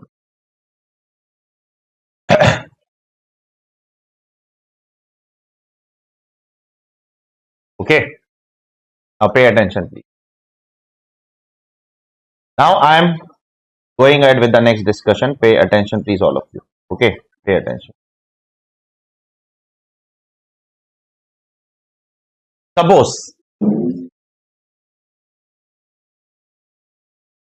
I have taken some loan from government, loan of 5000 crore, मैंने गवर्नमेंट से 5000 करोड़ का लोन लिया है, ठीक है। क्यों लिया, loan for fixed assets, fixed assets खरीदने के लिए। के बाद मैंने फिक्स्ड एसेट्स खरीदा भी, 8000 करोड़ के फिक्स्ड एसेट्स खरीदा, 3000 करोड़ मैंने अपनी जेब से डाला, ठीक है। टोटल मैंने कितने का लोन लिया, 5000 करोड़ का लोन लिया फिक्स्ड एसेट खरीदने के लिए। अब आगे जाकर बिजनेस ढंग से चला नहीं, बहुत लॉसेस होने लगे, तो मैं गवर्नमेंट के पास गया, मैंने बोला मेरे को प्लीज ये वेव कर दो ना आप प्लीज। तो गवर्नमेंट ने ये लोन मेरा वेव कर दिया, ठीक है। अब अगर गवर्नमेंट मेरा ये लोन वेव करती है तो उसका क्या ट्रीटमेंट है, ये 5000 करोड़ गवर्नमेंट ने वेव कर दिया, इनकम टैक्स में उसका क्या ट्रीटमेंट होगा, क्या मैं उसको यहां से लेस करूं, क्या या एक्सप्लेनेशन 10 एप्लीकेबल होगा, and the answer is no. Explanation 10 तब एप्लीकेबल होता है जब आपको कोई सब्सिडी देता है। ये सब्सिडी नहीं है, ये वेवर है। एक्सप्लेनेशन 10 तब एप्लीकेबल होता है जब को आपको कोई ग्रांट देता है या रीइंबर्समेंट देता है या सब्सिडी देता है। ये तीनों में से कुछ भी नहीं है, तो इसका क्या होगा? इसका कुछ नहीं होता था पहले, लेकिन फिर फाइनेंस एक्ट 2015 आया सामने और गवर्नमेंट ने कुछ अमेंडमेंट्स लाए जबरदस्त। अब पूरा डिस्कशन इसी अमेंडमेंट पे चलने वाला है जो 2015 में आया था। गवर्नमेंट ने 2015 में इनकम के डेफिनेशन को अमेंड किया। सेक्शन 224 जो है ना, वो इनकम का डेफिनेशन है और इसके डेफिनेशन में गवर्नमेंट ने बहुत सारी चीजें घुसेड़ दी। एक नया क्लॉज डाल दिया, क्लॉज 18, और बोलने लगी that income includes assistance in the form of what. Assistance मतलब कोई हेल्प। अगर आपको कोई हेल्प करता है in the form of subsidy, या कोई हेल्प करता है in the form of grant, या कोई हेल्प करता है in the form of cash incentive, या कोई हेल्प करता है in the form of duty drawback, या कोई हेल्प करता है in the form of waiver, या कोई हेल्प करता है in the form of concession, या कोई हेल्प करता है in the form of reimbursement. अब हेल्प कौन करता है? या तो सेंट्रल गवर्नमेंट करता है, या स्टेट गवर्नमेंट करता है, या कोई अथॉरिटी करती है, या बॉडी करती है, या एजेंसी करती है। ये सब लोग हेल्प करते हैं आपको, कैश या काइंड फर्क नहीं पड़ता। अब ये सब लोग कौन है? ये सब गवर्नमेंट पीपल है। All of these are government people. तो अगर ये सारे लोग अगर आपको ये सारी हेल्प करते हैं तो ये आपकी इनकम है, और अगर ये आपकी इनकम है तो आपको इस पे टैक्स भरना पड़ेगा। तो उस हिसाब से ये 5,000 करोड़ रुपए का वेवर गवर्नमेंट कर रही है, तो ये आपकी इनकम हो गई कि नहीं हो गई? ये आपकी इनकम हो गई है, तो इस पे आपको अब क्या भरना पड़ेगा? टैक्स भरना पड़ेगा। जबरदस्त पॉइंट है ये, चेक करो बराबर से, चेक करो। इस पे बहुत डिटेल में बात करेंगे, डोंट वरी, इस पे बहुत डिटेल डिस्कशन है। मैं चार्ट वार्ट भी लिखवाऊंगा, तब करूंगा। पहले चेक करो आराम से, शांति से। इसका मास्टर चार्ट बना के बताऊंगा मैं, ठीक है? सब क्रिस्टल क्लैरिटी हो जाएगी। अभी तो बहुत चीजें बोलना है यहाँ पर। अगर कोई मुझे सब्सिडी दे रहा है, कोई मतलब कौन, या सेंट्रल गवर्नमेंट, या स्टेट गवर्नमेंट, यानी अथॉरिटी, बॉडी या एजेंसी, इनमें से ये 5 में से अगर कोई मुझे सब्सिडी देता है, ग्रांट देता है, रीइंबर्समेंट देता है, ड्यूटी ड्रॉबैक देता है, वेवर देता है, कैश इंसेंटिव देता है, कंसेशन देता है, तो मेरे हाथ में वो क्या है? इनकम है। डायरेक्टली इनकम है, मतलब इस पे डायरेक्ट आपको टैक्स लगेगा। ये वाला एग्जांपल, क्या गवर्नमेंट आपको लोन देने के बाद वो लोन वेव कर रही है? कर रही है। Is it an assistance? Yes. Is it in the form of waiver? Yes. Is it from central government, state government? Yes. तो ये आपकी इनकम है अभी डायरेक्टली। ये 1,000 करोड़ कोई असेट वसेट से निकालने की जरूरत नहीं है, डायरेक्ट इनकम में ऐड करो, उस पर टैक्स भरो। डायरेक्ट इनकम में ऐड करो, उस पर टैक्स भरो, ठीक है? तो बहुत बारीकी से पेशेंस रख के समझना पड़ेगा। तो ये 1,000 करोड़ इनकम है मेरी, यस, डायरेक्ट इनकम है। अच्छा, अगर यही गवर्नमेंट ने मुझे सब्सिडी, ग्रांट, रीइंबर्समेंट दिया तो मैं क्या करूंगा? क्योंकि सब्सिडी यहां भी लिखा है, ग्रांट यहां भी लिखा है, रीइंबर्समेंट यहां भी लिखा है, और सब्सिडी यहां भी लिखा है, सब्सिडी यहां भी लिखा है, ग्रांट भी लिखा है, रीइंबर्समेंट। तो मैं क्या करूं? क्योंकि यहां बोलता है कि एसेट में से लेस करो, और यहां बोलता है कि इनकम है, तो क्या करूं? तो एसेट में से लेस करो। यहां जो लिखा है वो मत फॉलो करो, follow what is written in the explanation 10। क्यों? क्योंकि इस डेफिनेशन में से गवर्नमेंट ने कुछ चीजें निकाल दी है। उसमें सबसे पहली चीज जो गवर्नमेंट ने यहां से निकाली है वो है एक्सप्लेनेशन 10 में आने वाली चीजें। तो एक्सप्लेनेशन 10 में क्या आता है? अगर कोई असेट खरीदने के लिए, अगर कोई आपको ग्रांट देता है, सब्सिडी देता है, रीइंबर्समेंट देता है, तो आप असेट से निकालोगे। ये वाला डेफिनेशन पढ़ने के बाद भी आप असेट से ही निकालोगे, क्योंकि इस डेफिनेशन में से ये पर्टिकुलर चीज को गवर्नमेंट ने बाहर कर दिया है। चेक करो, ठीक है? तो now one thing has to be very clear कि अगर सब्सिडी, ग्रांट और रीइंबर्समेंट फिक्स्ड असेट के लिए है, किसके लिए है? फिक्स्ड असेट के लिए, तो वो तो असेट के कॉस्ट से ही लेस होगा। लेकिन उसके अलावा फिक्स्ड असेट के लिए सब्सिडी नहीं है। सपोज सब्सिडी गवर्नमेंट ने आपको ऐसे ही दे दिया, से इलेक्ट्रिसिटी बिल भरने के लिए सब्सिडी दिया, रॉ मटेरियल खरीदने के लिए सब्सिडी दिया, तो फिर यहां आएगा, और यहां आ जाएगा तो क्या हो जाएगा? इनकम हो जाएगा। और दोनों का ट्रीटमेंट अलग है। अगर फिक्स्ड असेट के लिए सब्सिडी, ग्रांट, रीइंबर्समेंट है, तो फिर वो क्या हो जाएगा? वो आपका, बोलिए, फिक्स्ड असेट के लिए तो ब्लॉक से लेस होगा। अच्छा, अगर फिक्स्ड असेट के लिए वेवर है तो क्या होगा? तो वेवर है तो वेवर तो यहां कवर्ड नहीं है एक्सप्लेनेशन 10 में, तो उसको आपको यहीं नीचे लाना पड़ेगा। और नीचे आ जाएगा तो क्या हो जाएगा, इनकम बन जाएगा। बहुत केयरफुल रहना, ठीक है। मैं आपको पूरा मास्टर चार्ट बना के देता हूं। तो यहां से गवर्नमेंट ने एक्सप्लेनेशन 10 में जो कवर्ड है ना, सब्सिडी ग्रांट रीइंबर्समेंट, वो यहां से गवर्नमेंट ने एक्सक्लूड कर दिया। दूसरी चीज गवर्नमेंट ने यहां से क्या एक्सक्लूड किया है, सुनो। अगर सेंट्रल गवर्नमेंट किसी सेंट्रल गवर्नमेंट के ट्रस्ट को या स्टेट गवर्नमेंट के ट्रस्ट को कुछ पैसा देती है सब्सिडी या ग्रांट के तौर पे, सेंट्रल गवर्नमेंट दे सकती है ना अपने ट्रस्ट को। तो मोदी जी अगर सेंट्रल गवर्नमेंट के किसी ट्रस्ट को कुछ ग्रांट दे रहे, सब्सिडी दे रहे, या स्टेट गवर्नमेंट के किसी ट्रस्ट को ग्रांट या सब्सिडी दे रहे, तो वो यहां पर क्या है, यहां पर नहीं कवर्ड है। वो इनकम के डेफिनेशन में नहीं आएगा, उस पर कोई टैक्स नहीं लगेगा, वो एग्जेम्प्ट है, एग्जेम्प्ट है, एग्जेम्प्ट है। क्लियर। देने वाला कौन, देने वाला सेंट्रल गवर्नमेंट। लेने वाला कौन, लेने वाला सेंट्रल गवर्नमेंट का ट्रस्ट या स्टेट गवर्नमेंट का ट्रस्ट। ये केयरफुल रहना, देने वाला सेंट्रल गवर्नमेंट और लेने वाला सेंट्रल या स्टेट, दोनों में से कोई भी हो सकता है, ठीक है। तो ये एग्जेम्प्ट है। तीसरा, एलपीजी सब्सिडी एक जमाने में जो मिली करती थी, अभी गवर्नमेंट ने बंद कर दी है। आपके घर में जो सिलेंडर विलेंडर आता था, गैस का सिलेंडर चूल्हा जलाने के लिए, ठीक है, तो वो सब्सिडी गवर्नमेंट एक जमाने में दिया करती थी, अब तो नहीं देती है। या गवर्नमेंट ने किसी बच्चे की पढ़ाई के लिए कोई सब्सिडी दे दी है, welfare subsidies receive by individuals, not taxable. उन पे टैक्स लगाना हमारा ऑब्जेक्टिव नहीं है। हमारा ऑब्जेक्टिव टैक्स लगाना है बिजनेस सब्सिडीज पर, पर्सनल सब्सिडीज पर नहीं है। तो एलपीजी सब्सिडी पर टैक्स नहीं लगेगा। या पर्सनल सब्सिडी, कोई स्कॉलरशिप दे दी गवर्नमेंट ने किसी को पढ़ाई के लिए, किसी बच्चे को एक्सेट्रा, उस पर टैक्स नहीं लगेगा, ठीक है। नहीं लगेगा, नहीं लगेगा, नहीं लगेगा, माफ है। तो यहां से गवर्नमेंट ने तीन चीजें निकाल दी है। एक तो ये जो निकाला है वो यहां से निकाला है, क्यों, क्योंकि वो ऑलरेडी यहां पर कवर्ड है।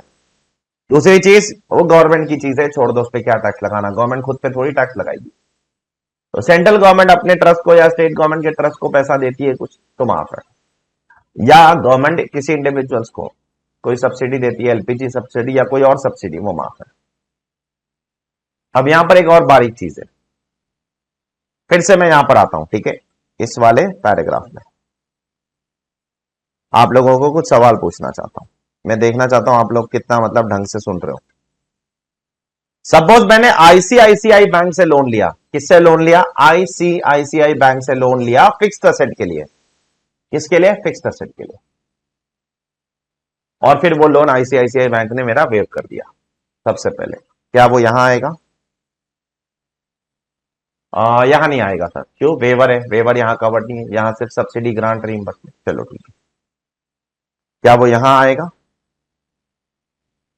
आईसीआईसीआई बैंक ने अगर लोन वेव किया है तो क्या वो इनकम बनेगा, यहां भी नहीं बनेगा। सर वेवर तो लिखा है ना, वेवर लिखा होने से क्या होता है, वेवर कौन करना चाहिए वो भी तो इंपॉर्टेंट है। वेवर या तो सेंट्रल गवर्नमेंट करेगा तो कवर्ड है, स्टेट गवर्नमेंट करेगा तो कवर्ड है, एनी अथॉरिटी करेगा तो करेगा, एनी बॉडी करेगा तो कवर्ड है, एनी एजेंसी करेगा तो कवर्ड है। आईसीआईसीआई बैंक कंपनी है, कंपनी नहीं लिखा है यहां पर, फॉर्म नहीं लिखा है, एचयूएफ नहीं लिखा है, इंडिविजुअल नहीं लिखा है, ये सब गवर्नमेंट पीपल है, गवर्नमेंट पीपल। तो यहां पर आपको आने के लिए ये सारी चीजें आपको कौन देना चाहिए, गवर्नमेंट के लोग देंगे तो माफ, तो इनकम है, नहीं तो इनकम नहीं है, उस पर टैक्स आज भी नहीं लगेगा। बी वेरी केयरफुल, मल्टीपल चीजें यहां पर बहुत कॉम्प्लिकेटेड बना के रखा है। therefore कंक्लूजन ड्रॉ कर रहा हूं मैं, if the subsidy is for acquiring fixed asset reduced from actual cost, any other subsidy will be taxable under PGBP or IFOS if it is received from these people. Therefore, if a waiver of a loan is done by company, then it is still not taxable and it is what? A capital receipt. अगर company waiver करती है तो वो taxable नहीं है, वो capital receipt है। क्यों? क्योंकि कंपनी अगर वेवर करती है असेट के लिए लोन का, तो वो यहां पर नहीं कवर हो सकता है। क्यों नहीं कवर हो सकता है?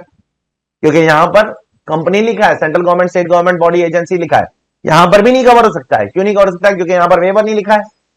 यहां पर क्या लिखा है? यहां पर लिखाया गया है सब्सिडी, ग्रांट और रीइंबर्समेंट। ठीक है, जबरदस्त प्रोविजन है। अब मैं आपको एक मास्टर चार्ट बताता हूं, रुक जाइए।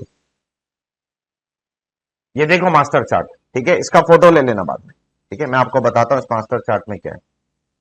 सब्सिडी, ग्रांट, रीइंबर्समेंट अगर फिक्स्ड असेट के लिए है, ठीक है, और कौन दे रहा है? गवर्नमेंट दे रहा है, अथॉरिटी दे रहा है, कोई भी पर्सन दे रहा है, कोई भी दे रहा है। एक्सप्लेनेशन 10 में चला जाएगा, ठीक है, एक्सप्लेनेशन 10 में चला जाएगा और आप उसको क्या करोगे, फिर एक्चुअल कॉस्ट से लेस करोगे। अब subsidy, grant, just wait, erase हो गया। Subsidy, grant, reimbursement, waiver, concession, duty, drawback, जो भी बोला है किसी भी चीज के लिए, अगर असेट के लिए है, असेट के लिए, and if it is subsidy, grant, reimbursement, explanation 10 चला जाएगा, ठीक है। If it is from central government any body agency और अदर एक्सपेंसेस के लिए तो वो तो इनकम बन जाएगा। और waiver of loan for fixed asset by company, LLP, firm, no tax. क्यों? क्योंकि ये एक्सप्लेनेशन 10 में भी कवर नहीं हो सकता है और ना ही ये इनकम के डेफिनेशन में कवर होगा। एक्सप्लेनेशन 10 में क्यों नहीं कवर होगा? क्योंकि वहां वेवर नहीं लिखा है। इनकम के डेफिनेशन में क्यों नहीं कवर होगा? क्योंकि वहां पर from central government, state government, any body agency, ये सब लिखा गया है। वहां पर कंपनी वंपनी का नाम नहीं लिखा गया है। चेक कर लो बराबर से, ठीक है। देख लो एक बार, इसका फोटो ले लो, यहां से ले लो, इतना काफी है। और एक नोटबुक मेंटेन करो, उसमें लिखते रहो बेटा, वो ज्यादा बेटर रहेगा आपके लिए, ठीक है। एक नोटबुक मेंटेन करो, ठीक है, प्लीज, ठीक है। तो उम्मीद करता हूं इसका फोटो आपने ले लिया होगा। हाँ, अब मैं जा रहा हूं अपने यहां पर। अब यहां पर एक छोटा सा आईसीडीएस है, उस पर मैं आता हूं। उससे पहले एक छोटा सा एक्सप्लेनेशन है, वो खत्म कर देता हूं, ठीक है। अगर कोई नॉन रेसिडेंट है जो इंडिया के बाहर कुछ बिजनेस कर रहा था, ठीक है, बिजनेस कर रहा था इंडिया के बाहर, अब उसको सडनली याद आया कि चलो इंडिया में बिजनेस करते हैं। जो नॉन रेसिडेंट कल तक इंडिया के बाहर बिजनेस कर रहा था, अब वो इंडिया में बिजनेस करना चाहता है और वो अपना एसेट इंडिया में लेकर आना चाहता है। कल तक वो यूएस में बिजनेस कर रहा था, कंप्यूटर उधर ही यूज कर रहा था, कंप्यूटर। अब वो इंडिया में बिजनेस करना चाहता है तो वो कंप्यूटर इंडिया में लाना चाहता है, तो उसका एक्चुअल कॉस्ट क्या होगा? बहुत सिंपल है। Asset brought into India by non resident और a foreign company for use of business और प्रोफेशन। तो वो इंडिया में एसेट ला रहा है बिजनेस या प्रोफेशन के लिए, एक्चुअल कॉस्ट क्या होगा? जितने में भी उसने उधर कंप्यूटर खरीदा माइनस उतने साल का डेप्रीसिएशन आप लेस करो, ठीक है। सपोज उसने 2017-18 में कंप्यूटर खरीदा था, तो 17, 18, 18, 19, 19, 20, 20, 21, 21, 22, 4-5 साल का डेप्रीसिएशन लेस करो। इसके बाद जो भी वैल्यू बचेगी वो बन जाएगा आपका एक्चुअल कॉस्ट। जैसे वो गिफ्ट वाले केस में था ना, समथिंग सिमिलर टू दैट, वैसा ही है। वो गिफ्ट वाला केस था ना, जहां पर आपको गिफ्ट में एसेट मिल रहा है, तो आपके हाथ में एक्चुअल कॉस्ट क्या होगा? सामने वाले के हाथ में जो कॉस्ट था माइनस डेप्रीसिएशन। यहां पर भी वैसा ही है। बाहर से अगर एसेट इंडिया में ला रहे हो तो एक्चुअल कॉस्ट क्या होगा? बाहर जो एक्चुअल कॉस्ट था माइनस डेप्रीसिएशन, जो भी लेस करने के बाद अमाउंट आएगा वो आप इंडिया के अंदर क्या कर दो? इंडिया के अंदर आपके हाथ में WDV बन जाएगा आपका actual cost. Is it clear? It's very simple यार, नथिंग ग्रेट एसेट, कोई बहुत महान चीज नहीं है, ठीक है। तो ये देख लो एक बार, फिर आगे बढ़ते हैं। तो एक आईसीडीएस है, वो हम लोग अभी कर लेते पहले, और उसके बाद हम लोग आज का लेक्चर यहां पर रोक देंगे, ठीक है। अगले लेक्चर में कंटिन्यू करेंगे डेप्रीसिएशन का डिस्कशन। तो आईसीडीएस किसके ऊपर है? गवर्नमेंट ग्रांट पे आईसीडीएस है। अब गवर्नमेंट ग्रांट पे आईसीडीएस क्या कहता है, चलो देखते हैं। ये सबसे पहले ये बताता है कि गवर्नमेंट ग्रांट आपको कब तक रिकॉग्नाइज नहीं करना चाहिए। Government grant should not be recognised until there is a reasonable assurance. जब तक दो चीज का अश्योरेंस नहीं मिलता है तब तक गवर्नमेंट ग्रांट को रिकॉग्नाइज मत करो। क्या दो चीज का? दैट गवर्नमेंट ग्रांट जो आपको मिल रही है उसके पीछे कुछ कंडीशंस लगे हुए। गवर्नमेंट कोई भी ग्रांट ऐसा फ्री में नहीं देती है, कंडीशनल ग्रांट होती है, हर एक ग्रांट कंडीशनल है। तो गवर्नमेंट जिस कारण से भी आपको ग्रांट दे रही है वो कंडीशन आप फुलफिल करोगे, ये आपको श्योरिटी होनी चाहिए, तो ये आपको ग्रांट को क्या करना है? रिकॉग्नाइज करना है।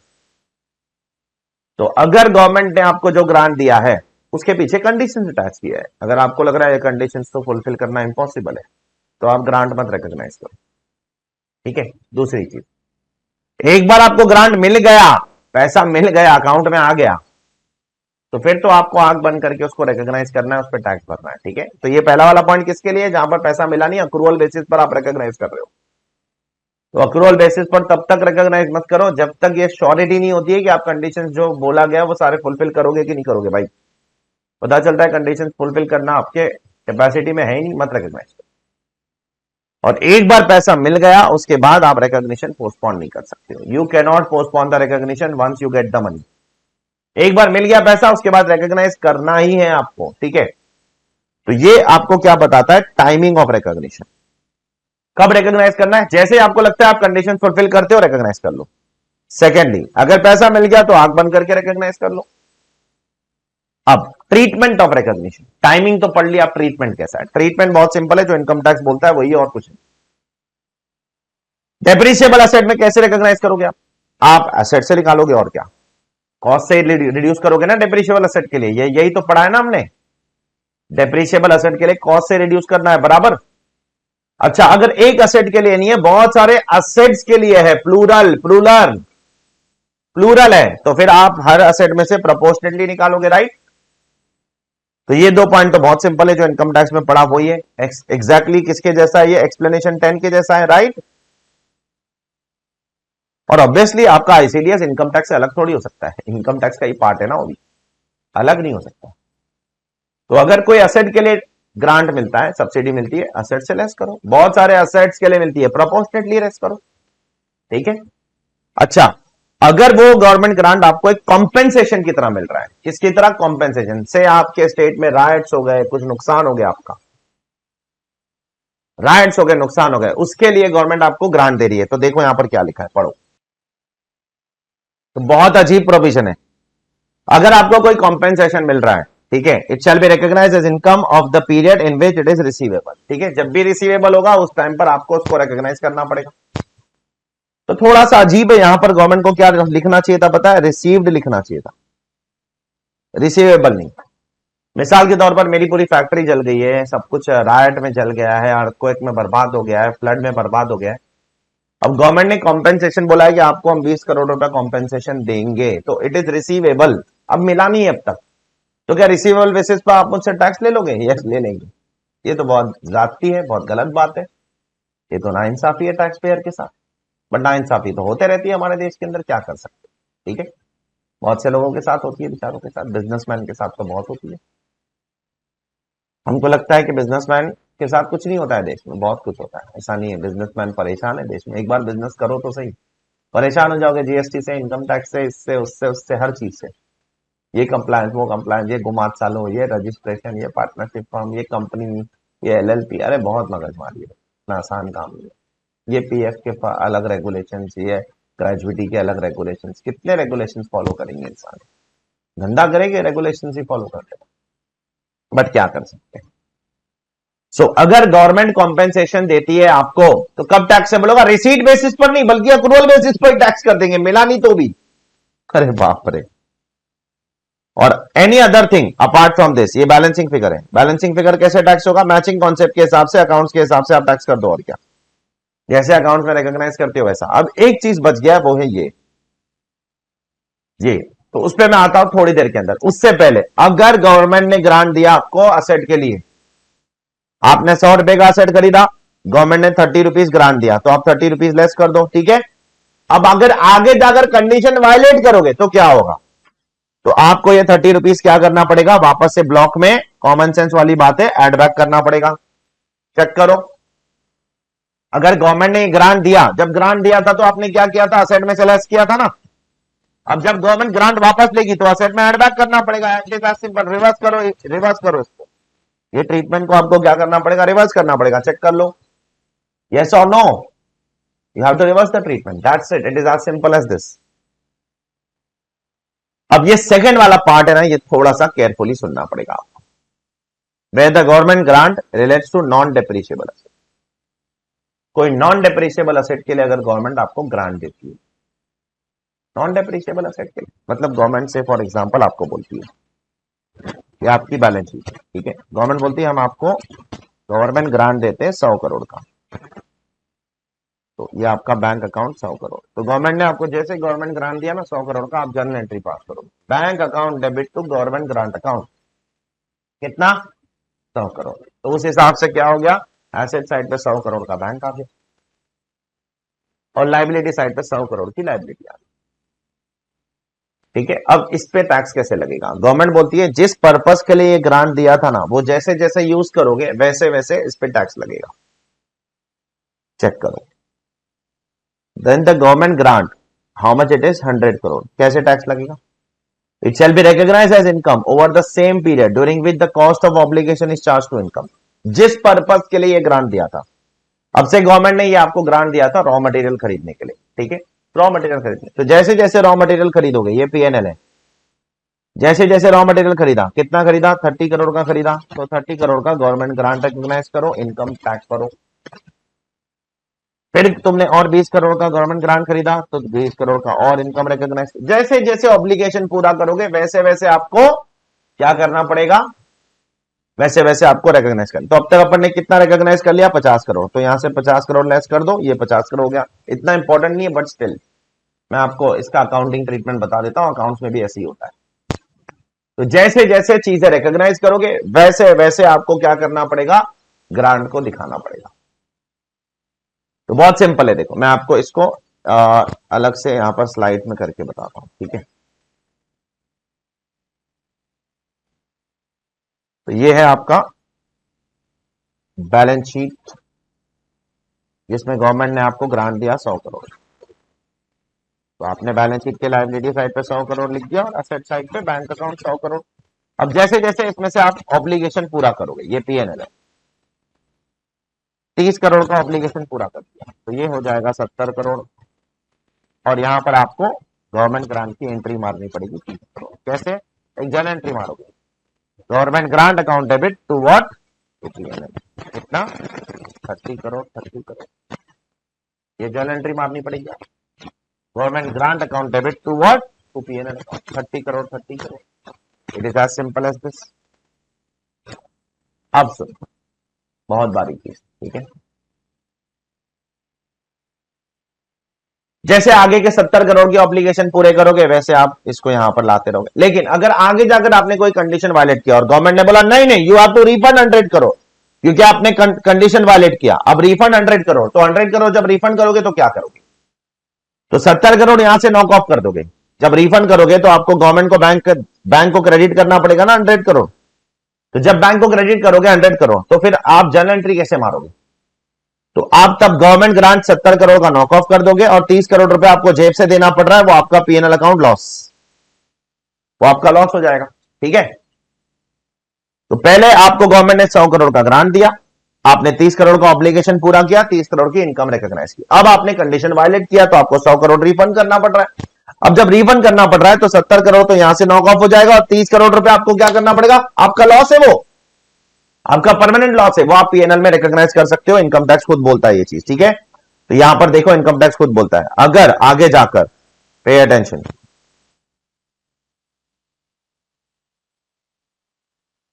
refundable amount should be first. How much is the refundable amount? 100 crore.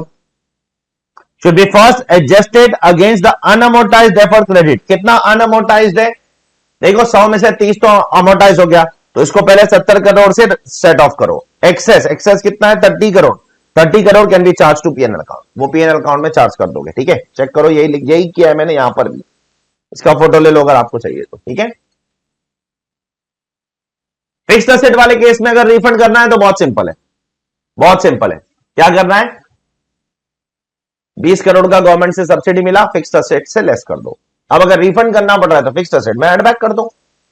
लेकिन ये वाले केस में अतरंगी ट्रीटमेंट है थोड़ा सा, ठीक है। तो इसका फोटो ले लो और फिर हम आज का लेक्चर यहां पर रोक देते हैं, ठीक है। बाकी हम लोग कल कंटिन्यू करेंगे डेप्रिसिएशन, और कल डेप्रिसिएशन का सेशन हम लोग खत्म कर देंगे, ठीक है।